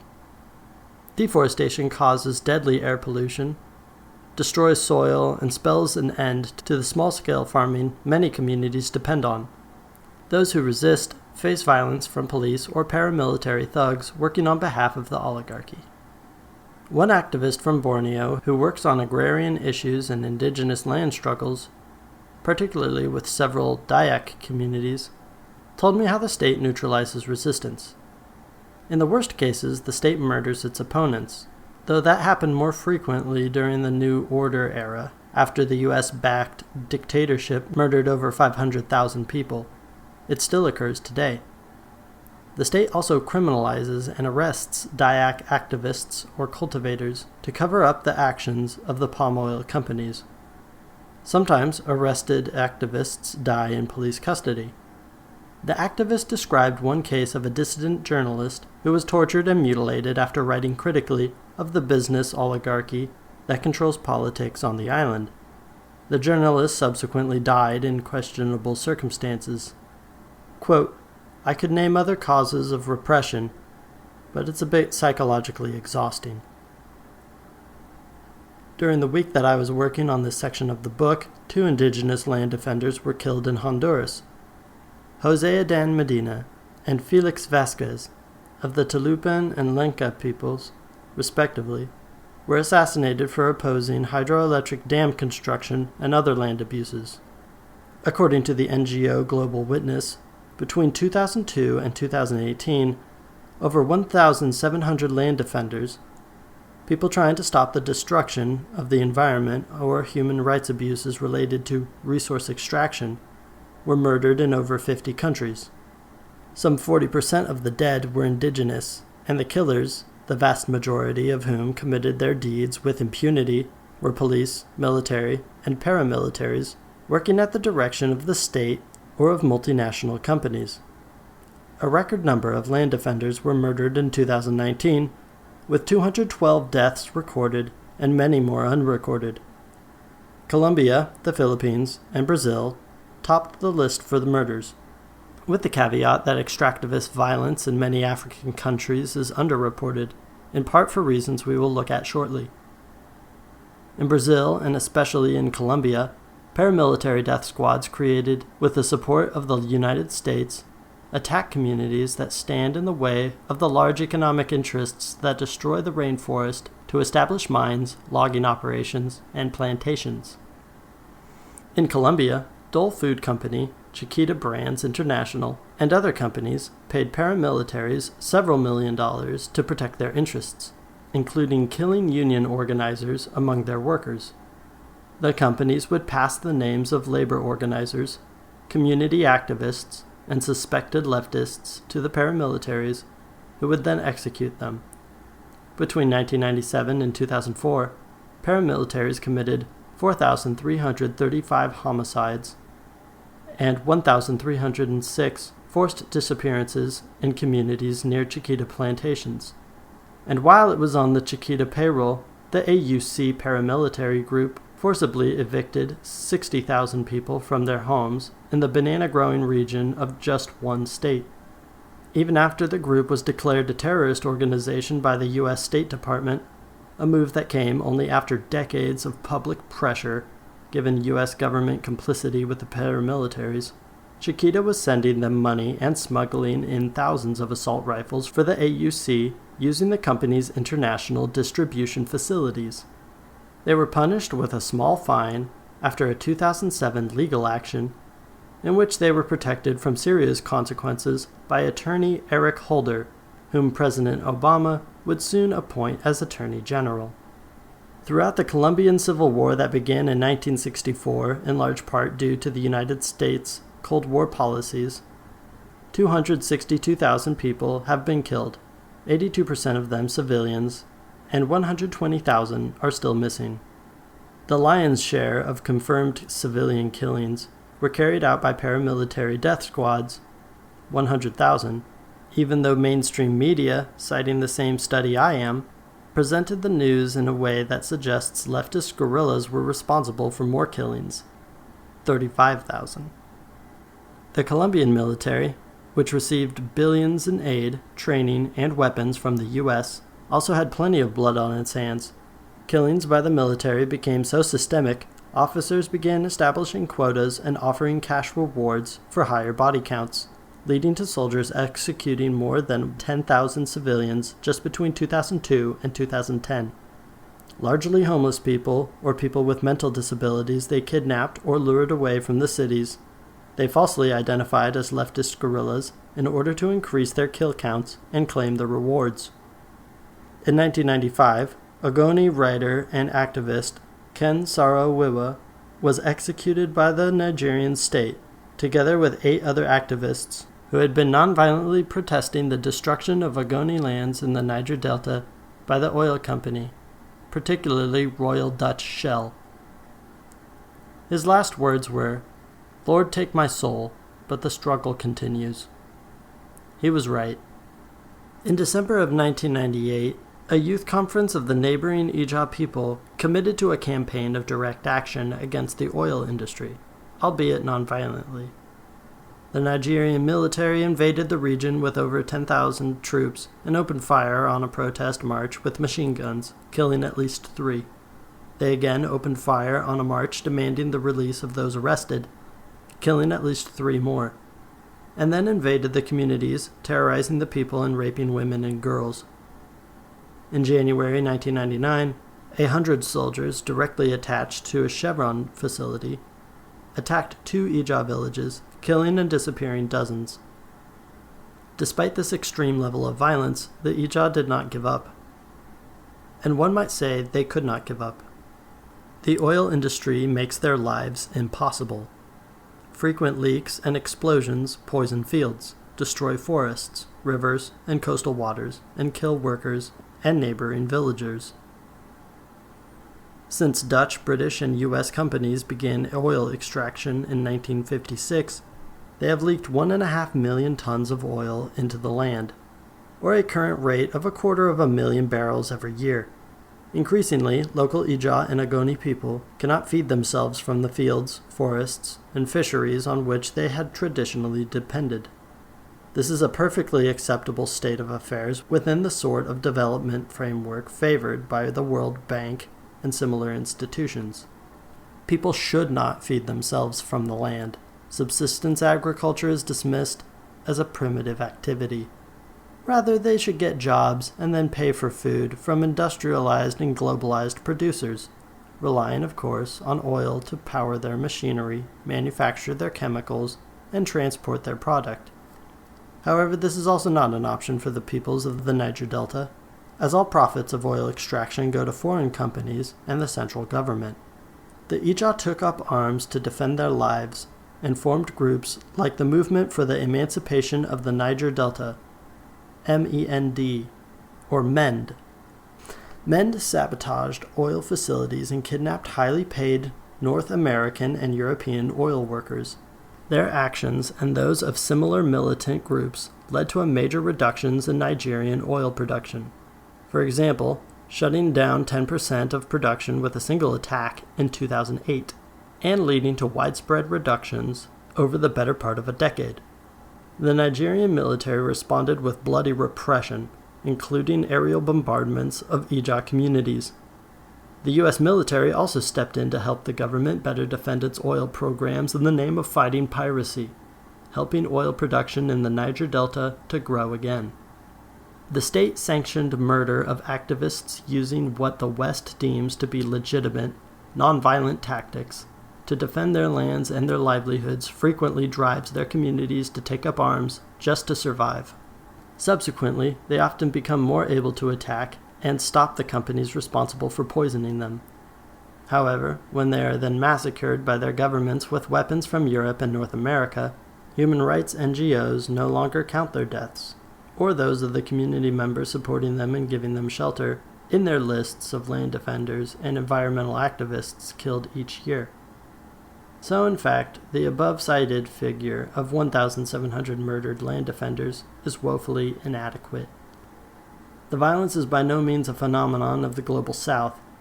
It is a result of the colonial, capitalist relations that transect the entire world. The profiteers and the shot-callers can be found wherever there are major concentrations of political and economic power, from Brasilia to London.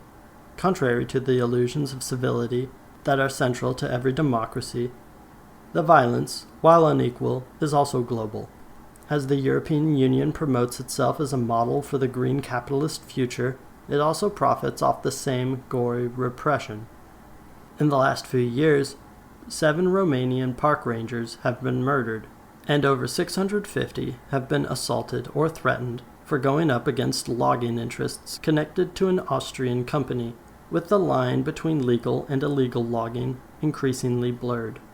And environmental activists have been threatened or have gone into hiding due to attempts on their lives after they investigated logging, hydroelectric dams, and other industries.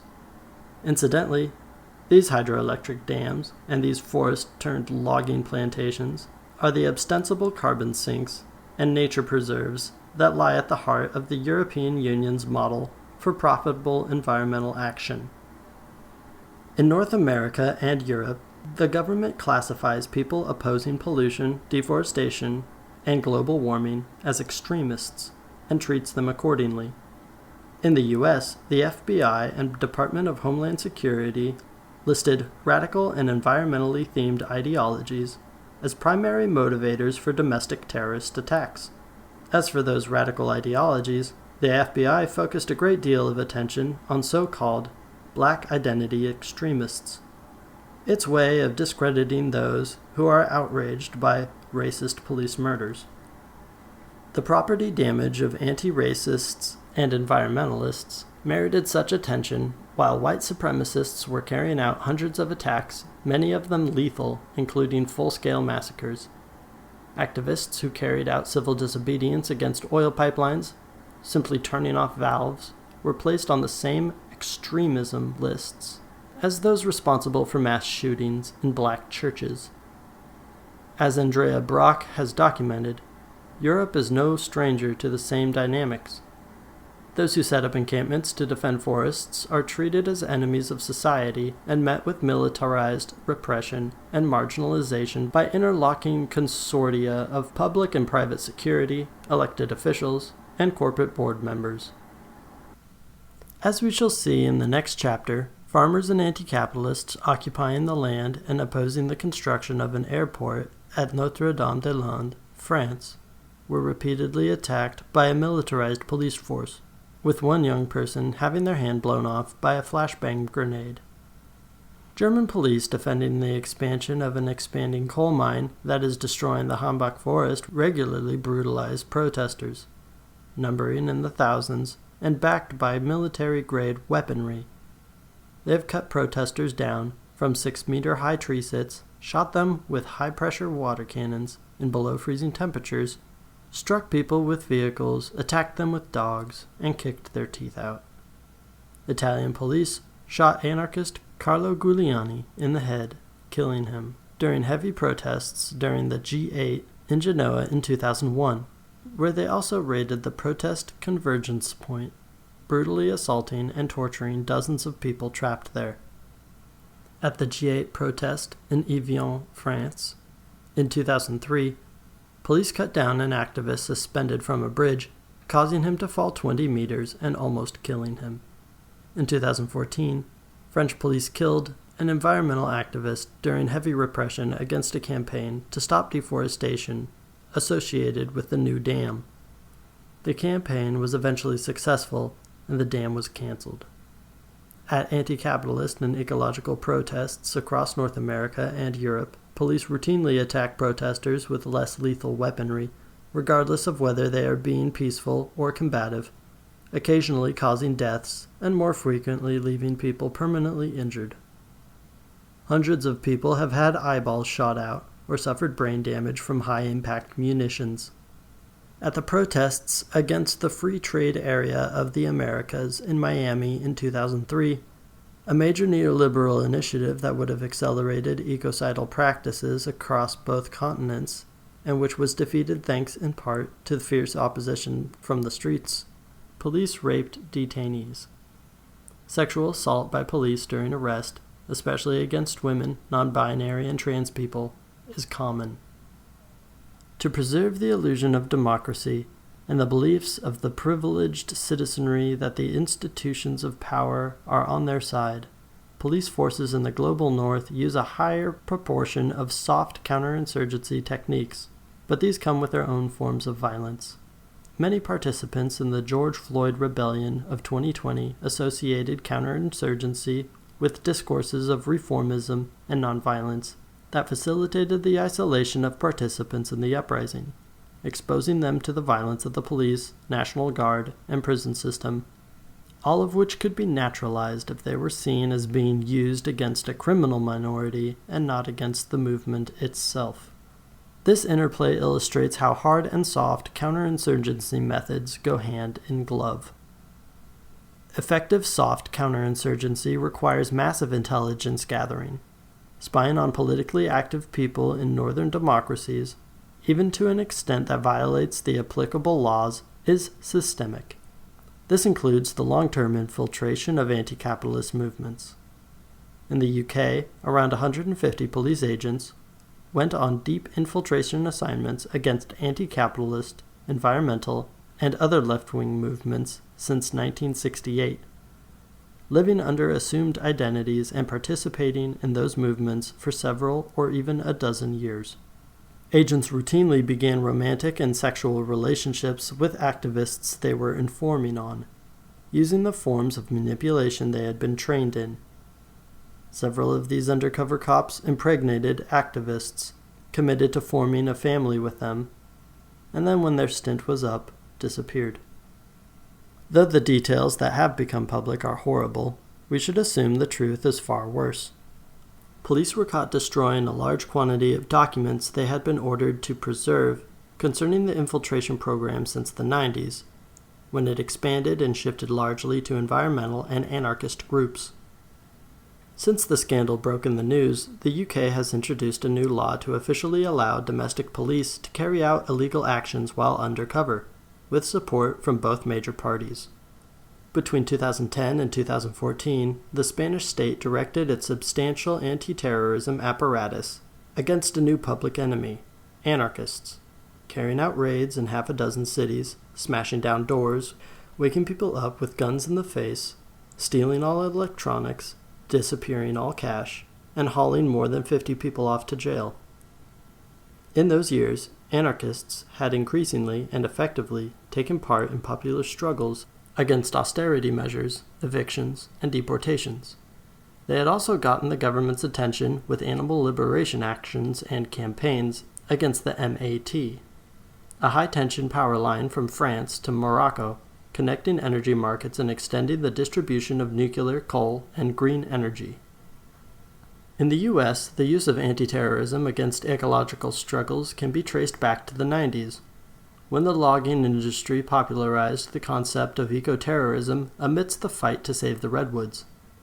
With massive resources, PR firms, and connections to the media, the logging industry tried to convince the public that those who broke laws and damaged inanimate property in defense of the earth were terrorists and a threat to society.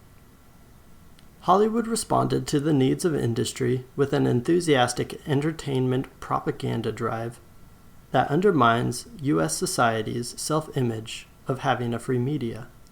Since the 90s, over 100 movies and TV shows have been cranked out to summon the specter of eco-terrorism, featuring bad guys who wanted to kill, cause mayhem, or destroy the entire human species for vague environmentalist motives.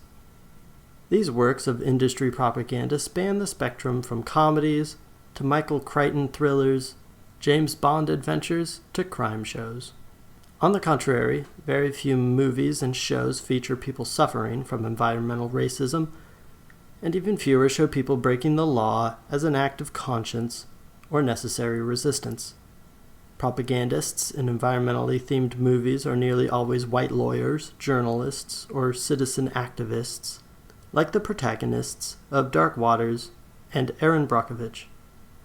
Industry lobbying paid off. In 2002, shortly after attacks of September 11, 2001, and in the midst of the new war on terror, the U.S. government declared radical environmentalists to be the #1 domestic terrorism priority, at a time when lethal white supremacist attacks were already on the rise, and groups like Earth First and Earth Liberation Front and the Animal Liberation Front were not even accused of committing bodily harm. In the Green Scare, the U.S. government brought its full repressive weight against these movements. Jeff Free Luers and Craig Marshall were arrested in June 2000 for setting fire to 3 SUVs. Luers was given a 22-year prison sentence, later reduced to 10 years, only thanks to a well-organized support campaign. As part of Operation Backfire in 2005, the FBI indicted 13 alleged members of the ELF for dozens of arson and sabotage attacks against the Vail ski resort, power lines, genetic engineering research facilities, luxury housing developments, and other targets. They were threatened with hundreds of years in prison. One detainee, William Avalon Rogers, committed suicide shortly after arrest. Most non-cooperating defendants ended up with prison sentences of 6 to 7 years only because the FBI had to offer plea deals to avoid revealing what were probably illegal surveillance tactics should the cases go to trial. In 2006, Eric McDavid and 2 others were arrested on conspiracy to bomb a dam as part of a plot that was funded, organized, and pushed ahead by a paid FBI informant who had become romantically involved with McDavid as part of her infiltration activities. Initially, McDavid was sentenced to 20 years in prison, but had his sentence reduced when the defense discovered that the FBI had withheld thousands of pages of evidence regarding the role of their informant. Also in 2006, 6 members of Stop Huntingdon Animal Cruelty, a group that coordinates aggressive boycott actions against Huntingdon Life Sciences, one of the largest animal testing companies in the world, were sentenced to 3 to 6 years in prison for sending large numbers of faxes to HLS, or Internet Stalking. They were convicted under the Animal Enterprise Terrorism Act, a law that allows the government to grant special punitive protections to companies that abuse and exploit animals. A year later, police in the UK, Netherlands, and Belgium coordinated a series of raids and arrested 32 people connected with Stop Huntingdon Animal Cruelty. When HLS was on the verge of bankruptcy because the pressure campaign had effectively driven off other companies from doing business with them, the UK government stepped in to help the company secure financing. In 2009, Marius Mason was sentenced to 20 years in prison for an arson attack against a university lab involved in genetic engineering research funded by Monsanto, arson of logging trucks, and attacks against the construction of luxury homes. Like other Green Scare prisoners before him, Mason had been held in a communications managing unit, an opaque corner of the federal prison system that uses extreme isolation and a prohibition on communication with the outside world as a form of psychological torture. CMUs are used almost exclusively against prisoners of the War on Terror, anarchists, and radical environmentalists. This policy of treating land defenders as terrorists has not ended. At the end of 2020, 2 people in Washington state were given federal terrorism charges for blocking a rail line as part of a campaign against the construction of new gas pipelines. Corporate involvement in such repression also continues. It was recently revealed that an agrochemical giant, Monsanto, runs an intelligence fusion center to compile information on and conduct disinformation and harassment campaigns against journalists and activists who threaten the company's financial interests through their research or organizing. Fusion Center is the same term the FBI uses for its counterterrorism centers. In just one example, Monsanto targeted a Reuters journalist investigating the carcinogenic effects of the company's star product, glyphosate, or Roundup.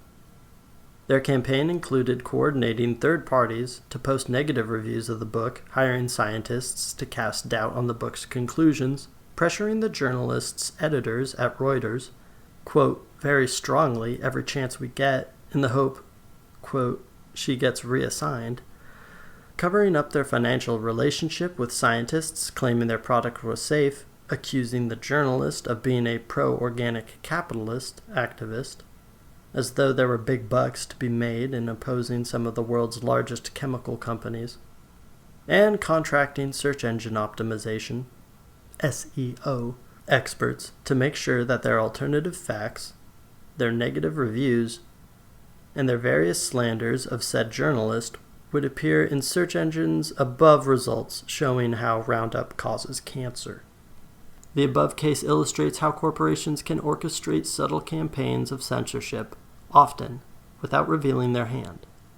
In 2020, an academic publisher abruptly canceled the publication of a book that showed how Canadian mining companies benefited from the genocide in Guatemala, moving in to stake their claims, sometimes even before the death squads had left.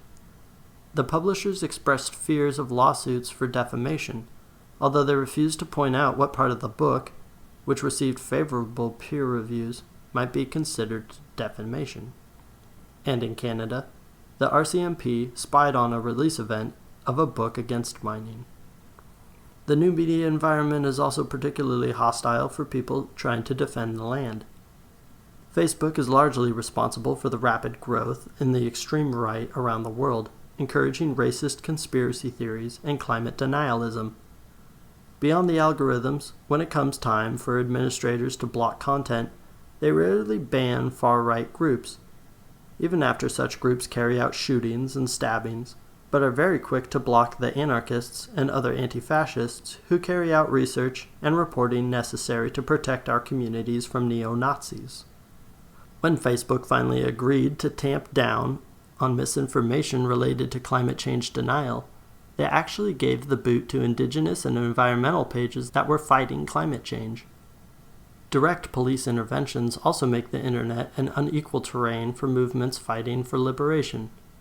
Articles I used in my research, particularly two texts by Indigenous anarchist Tawinike that I rely on extensively in Chapter 5, became unavailable after Dutch police raided and seized computer servers for several anti-capitalist news sites.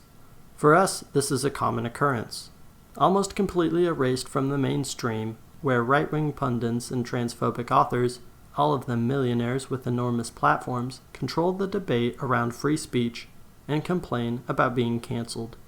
Even progressive media lend their support to policing operations against environmental movements. In a typical article, The Guardian accuses anarchists of trying to hijack a climate march, the classical maneuver of dividing the resistance into good protesters and bad protesters.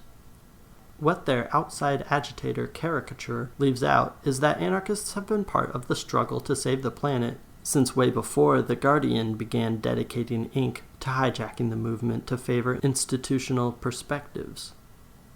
The state deals with migrants with the same apparatus it brings to bear against social movements: intelligence gathering, surveillance, demonization and scapegoating in the media, imprisonment, torture, target killings, and not the least of which, depoliticization. Just as those fighting for clean water, a healthy relationship with the land, or a livable planet for future generations are deemed extremists, people who go through the trauma of leaving their homes behind are denied all reason and presented as criminals. The economies of the US, Canada, and the European Union depend on immigrant labor. As Harsha Walia documents, the purpose of the border regime is not to stop immigration, but to control and terrorize it. When Germany decided, in 2015, to take over 1 million refugees from the Syrian civil war, it was only because the largest association of German employers had just declared that the national economy faced a shortfall of millions of skilled laborers.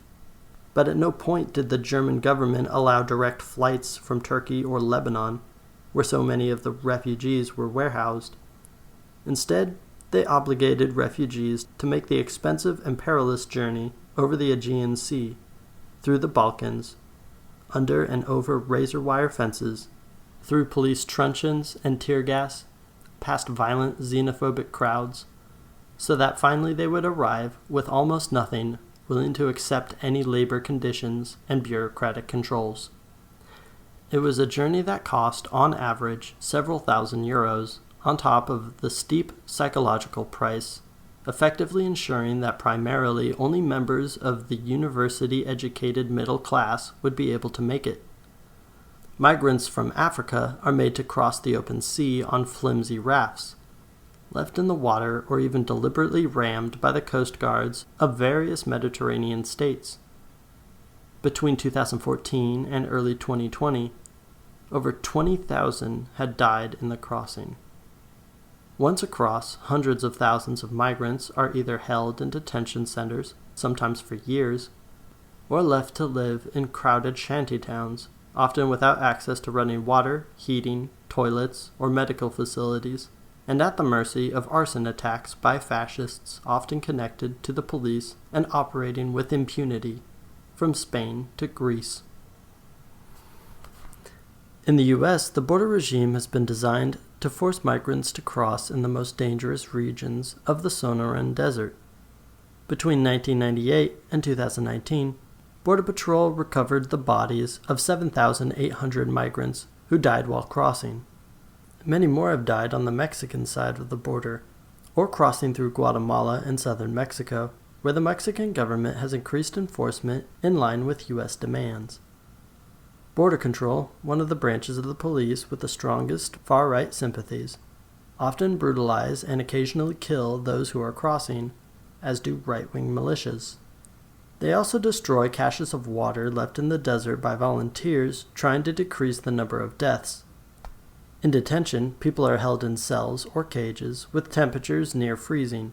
People are left to die of medical neglect or denied attention In the case of pregnancies, leading to frequent miscarriages, hundreds and possibly thousands have been involuntarily sterilized, leading some prisoners to compare the centers to an experimental concentration camp.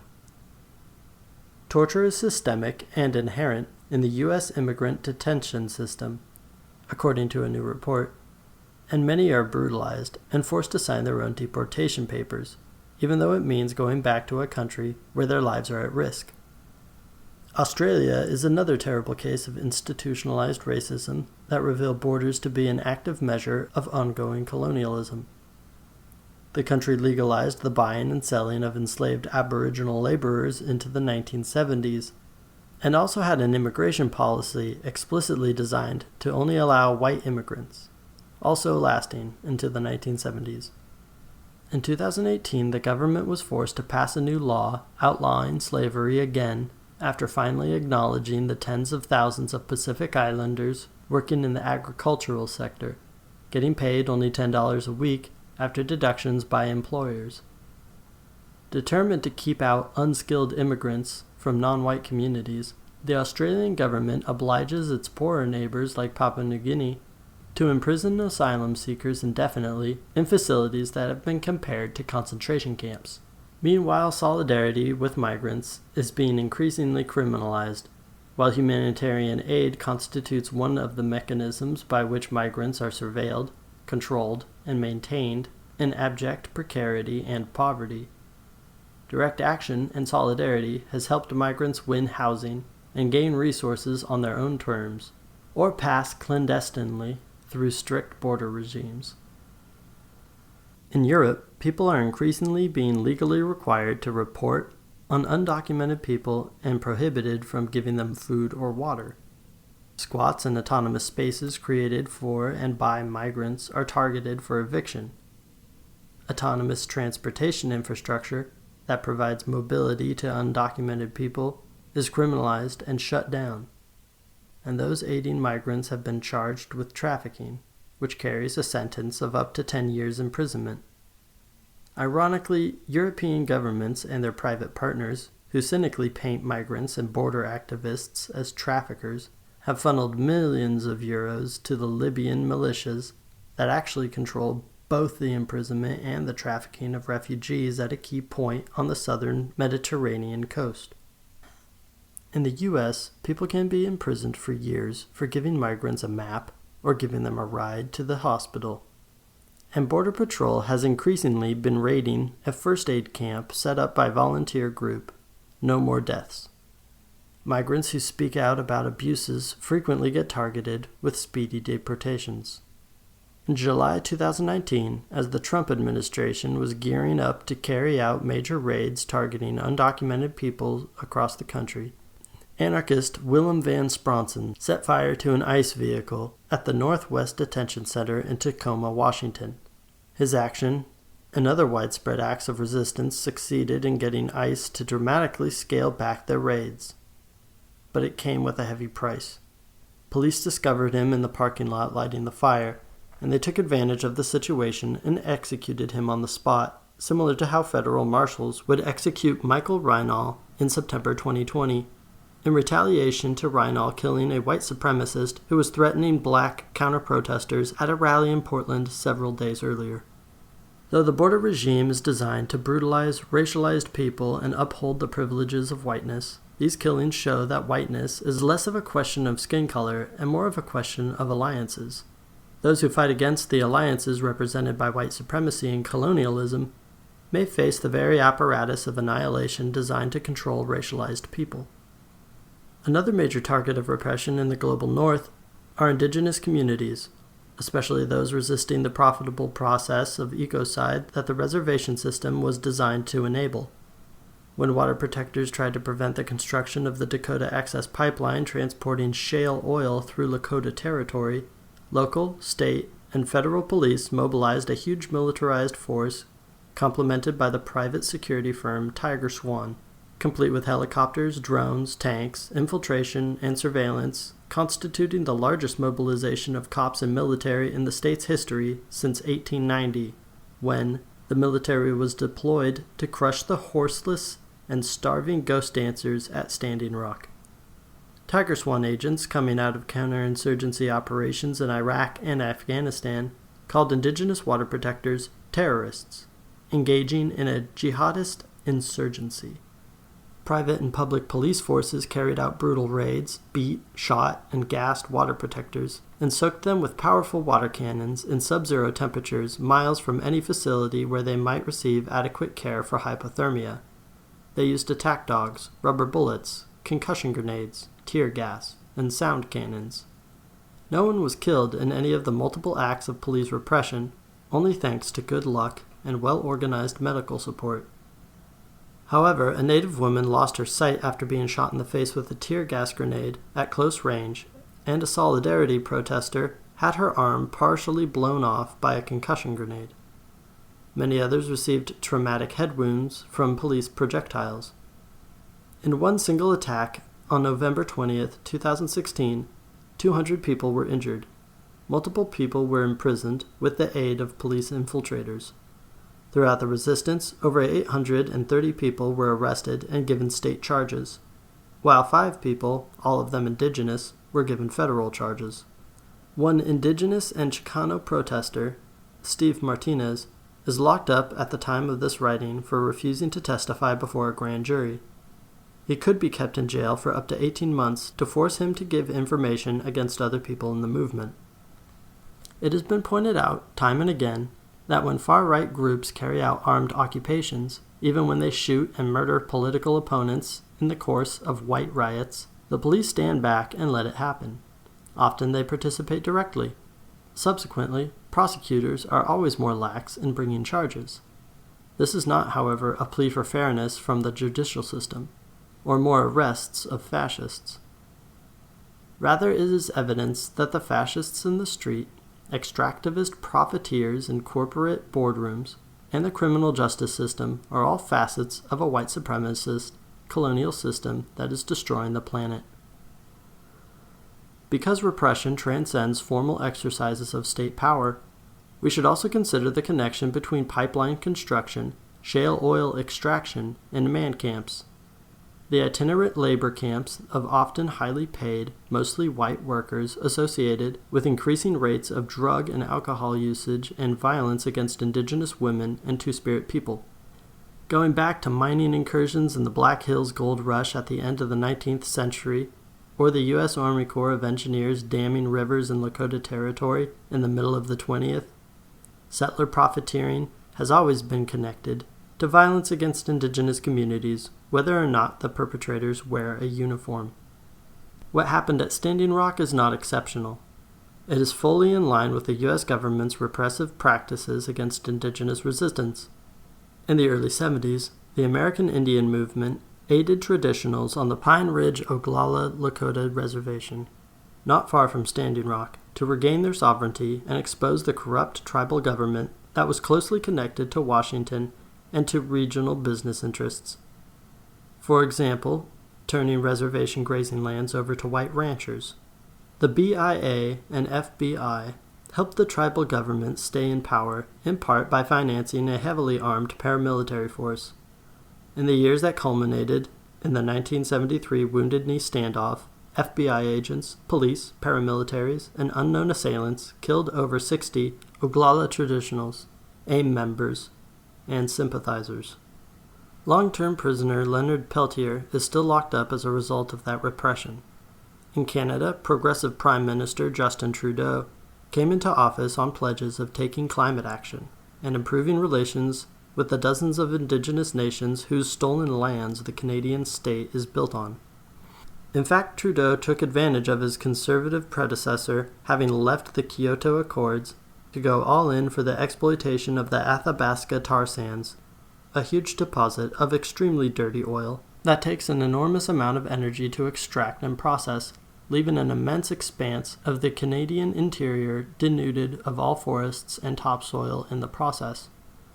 To capitalize on the oil boom, Trudeau's government sank billions of dollars into new pipeline construction despite fierce indigenous resistance across the continent. When the Wet'suwet'en Nation effectively blocked the construction of the Coastal GasLink pipeline on their own lands, the RCMP Canada's federal police, created initially as a paramilitary force against the First Nations, carried out several militarized raids on the Wet'suwet'en encampments and were given permission to shoot to kill. In their raids, the RCMP used boats, helicopters, drones, and intensive physical and social media surveillance of land defenders, in addition to large numbers of agents with armored vehicles and military-grade weaponry. They also considered the use of social services to take custody of any children arrested, fully in line with Canada's long and violent history of using so-called residential schools, targeting Indigenous children as a tool for genocide. Canada's 2015 Anti-Terrorism Act sanctions the criminalization of Indigenous environmentalists by enhancing surveillance and legal powers against any potential interference with Canada's critical infrastructure or territorial integrity, while RCMP surveillance documents identify land defenders as Aboriginal extremists. Again, recent Canadian history shows this is far from exceptional. In 1995, 20 First Nations recovered a part of unceded Secwepemc territory at Tibetan, an important Sundance site. In response, the Canadian government sent in 400 police and military with helicopters and armored personnel carriers, who fired 77,000 rounds at the warriors. These are just a few examples. It would take more than a single book to document all the incidents of police and military repression against Indigenous peoples in Australia, Canada, and the United States, and other settler states. Powerful governments not aligned with NATO are no better when it comes to repression. In Russia, anarchists met with some success protecting the Khimki forest from highway construction in 2010. In response, police arrested anyone they could find associated with the protests and looked the other way as armed thugs attacked encampments set up in the forest to halt logging.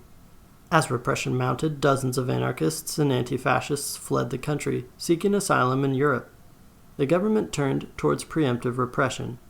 In 2017 and 2018, in advance of contested elections and the FIFA World Cup, 9 anarchists were arrested in the Network case and sentenced to between 6 and 18 years in prison. They were tortured into signing confessions, including being hung upside down and beaten, or being shocked with electric currents until their teeth broke. Western media, that usually enjoys publicizing Russian human rights abuses, was largely silent on the case. China has been the site of a growing number of mass incidents, or riots, many of them against development projects, pollution, unsafe working conditions, and corruption between party bosses and the new industrialists. A staggering 65% of the 180,000 annual mass incidents are rural conflicts triggered by land grabs, with government officials and private developers forcibly requisitioning village lands, sometimes without even offering compensation. Communication between these different sites of resistance has become increasingly difficult over the last 10 years as the Chinese government consolidates its control over the internet. Signs of the underlying tensions still boil over despite the censorship, as when a dispossessed villager killed 4 with a homemade bomb at a government office near Guangzhou this past March, amidst the conflict with farmers being dispossessed with little or no compensation for a major development project. The changing balance of power also means the overturning of earlier environmental victories, such as the defeat of a planned hydroelectric dam on the Yangtze River at Tiger Leaping Gorge. The dam, which would have displaced 100,000 people, was halted by locals in 2006, but now the government is resurrecting plans for the dam, reflecting a new balance of power, as well as the opportunities that green energy and carbon-neutral policies afford governments for neutralizing environmental movements.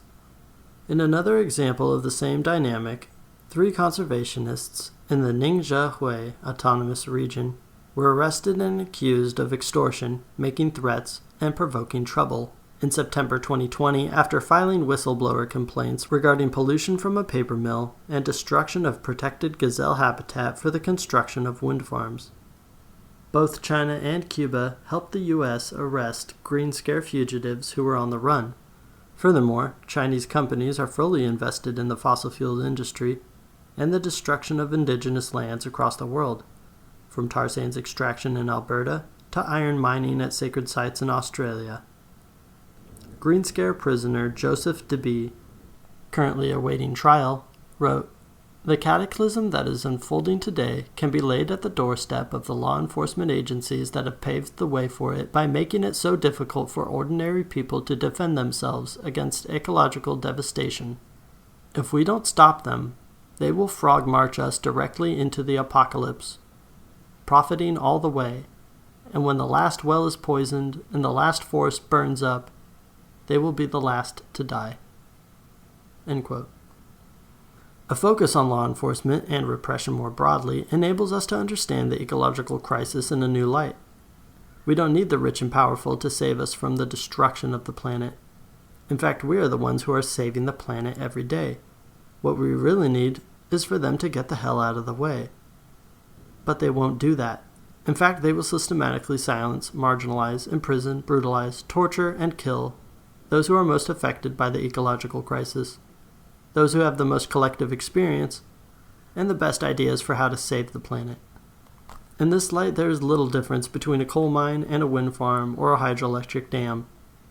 The affinity of green capitalism for the very same death squads, torture techniques, anti-terrorism operations, and smear campaigns should belie the pretensions that the so-called renewable energy or sustainable commerce is an improvement.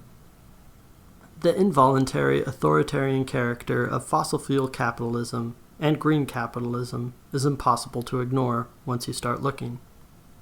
In December 2011, global private security firm Stratfor was hacked. Stratfor maintains high-level relations with intelligence, political and military officials from the U.S. to Israel, and provides consulting and intelligence services to private companies and governments around the world to aid in public relations, counterinsurgency, disruption, and regime change efforts. They have described themselves as a shadow CIA. The resulting data dumps revealed widespread surveillance and illegal actions by government and private entities. We only have access to this information thanks to the hack carried out by Anonymous. The anarchist hacker, Jeremy Hammond, was sentenced to 10 years in prison for the action. Similarly, we only know about the FBI's bloody COINTELPRO program, which resulted in the aforementioned lethal campaign against AIM, as well as the assassination of Fred Hampton and several other Black Panthers, because a group of revolutionaries broke into an FBI field office and stole the documents. In other words, the only way we ever know what our governments are actually doing is thanks to illegal direct action, leaving any discussion of government accountability rather hollow. In the Stratfor leaks, we learned how governments view social movements and how they try to neutralize us. What is important to emphasize is that Stratfor, like governments all over the world, use the lens of counterinsurgency when dealing with the dissident of their subjects. With one exception, they do not make a distinction between the middle-class high school student going to strike on Fridays to raise awareness about climate change, the journalist researching the cancerous effects of widely used pesticides, the anarchist setting fire to construction equipment to save the forest from being bulldozed, and a native elder leading a ceremony in an encampment seeking to regain treaty lands from a settler state. They view all these people as enemies. The only distinction they make is how they turn different kinds of dissidents against one another in order to buy out some and marginalize the rest. Remember that at the heart of counterinsurgency is the belief that all of a government's subjects are potential enemies. According to a framework used by Stratfor and other security consultants, there are 4 types of dissidents and a 3-step method to neutralizing them. There are the dissidents who want to change the system, have underlying socio-political motives, and see multinational corporations as inherently evil. Quote, "These organizations do not trust the federal, state, and local governments to protect them and to safeguard the environment. They believe, rather, that individuals and local groups should have direct power over industry. I would categorize their principal aims as social justice and political empowerment." Unquote. There are idealists who want a perfect world, but because of their intrinsic altruism, can be made to sympathize with the interests of industry and shy away from conflictive positions. There are opportunists who will seize the opportunity to side with the powerful for career gain. And there are the realists, who are willing to work within the system and are pragmatic. The realists should always receive the highest priority in any strategy dealing with a public policy issue. The 3 steps are rather simple. First, isolate the radicals. Second, cultivate the idealists and educate them into becoming realists. And finally, co-opting the realists into agreeing with industry. Quote, "If your industry can successfully bring about these relationships, the credibility of the radicals will be lost, and opportunists can be counted on to share in the final policy solution." It is more than a little ironic that those who consider themselves realists are considered the easiest to manipulate. This is why it is neither sectarianism nor an excess of zeal when we declare that NGOs and humanitarian activists are part of the state's counterinsurgency campaign. We can see this when we look back at resistance to the oil industry in Nigeria. When Ken Saro-Wiwa was led up to a scaffold and executed, his death was counted. He was a poet and a nonviolent protest leader, after all. But what happened to his peers who learned the lesson, who valued their own lives, who took up arms and gave shelter to those who did, and who actually hurt the profits and cut off the production of the oil industry, when they were murdered by British or U.S. munitions fired from helicopters dispatched by the Nigerian government or Shell Oil? Those very well-meaning NGOs did not include them in their lists of the murdered land defenders. Their lives are neither counted nor valued. The road to hell is paved with good intentions. To those with blood on their hands, counterinsurgency revolves around separating the resistance into good actors and bad actors, negotiating with or buying off the good actors so that the bad actors can be isolated, imprisoned, or massacred. Not so many people would trust Stratfor, Shell Oil, or the U.S. military's Africa Command telling us that Ija and Agoni people fighting for their homelands are evil terrorists who deserve to be shot down. It is the very NGOs who evince a concern for human rights that are crucial to this counterinsurgency operation, celebrating the activists who use tactics deemed legitimate by the government. By not celebrating every bit ferociously the lives and the resistance of those who make the hard choice to resist with illegal and revolutionary methods, these NGOs are signaling who is legitimate and who is subhuman. They are creating the divide between good actors and bad actors that the militaries, death squads, and counterinsurgency experts rely on. And they are doing so in a way that most people who think they care about the environment or human rights will find credible. Likewise, they are signaling to the rest of society what kind of tactics, legal, peaceful, less effective, will be honored, and what kind of tactics, illegal and transformative, are associated with dangerous, frightening elements who seem to inevitably, in the moral arc of capitalism's universe, end up in unmarked graves. These NGOs also reject the learning process that happens in communities that, through direct experience, turn from methods that revolve around petitioning, protest, and lawsuit to methods that revolve around occupation, sabotage, and directly creating the changes they need. As long as social movements have memory, they have access to a vast store of collective intelligence, and this intelligence favors self-defense and direct action because such methods are more effective. By rejecting such methods, the NGOs place themselves above the communities in struggle, claiming to know best how to achieve change. This is nothing other than a continuation of colonial dynamics. In order to outmaneuver these counterinsurgency strategies, we need to start by becoming aware of them. There can be no effective struggle for healthy lives on a healthy planet unless we are aware of the systemic repression leveled against those who seek this most basic goal, and stand in solidarity with those who are most affected, because when we support one another and fight back, we can win.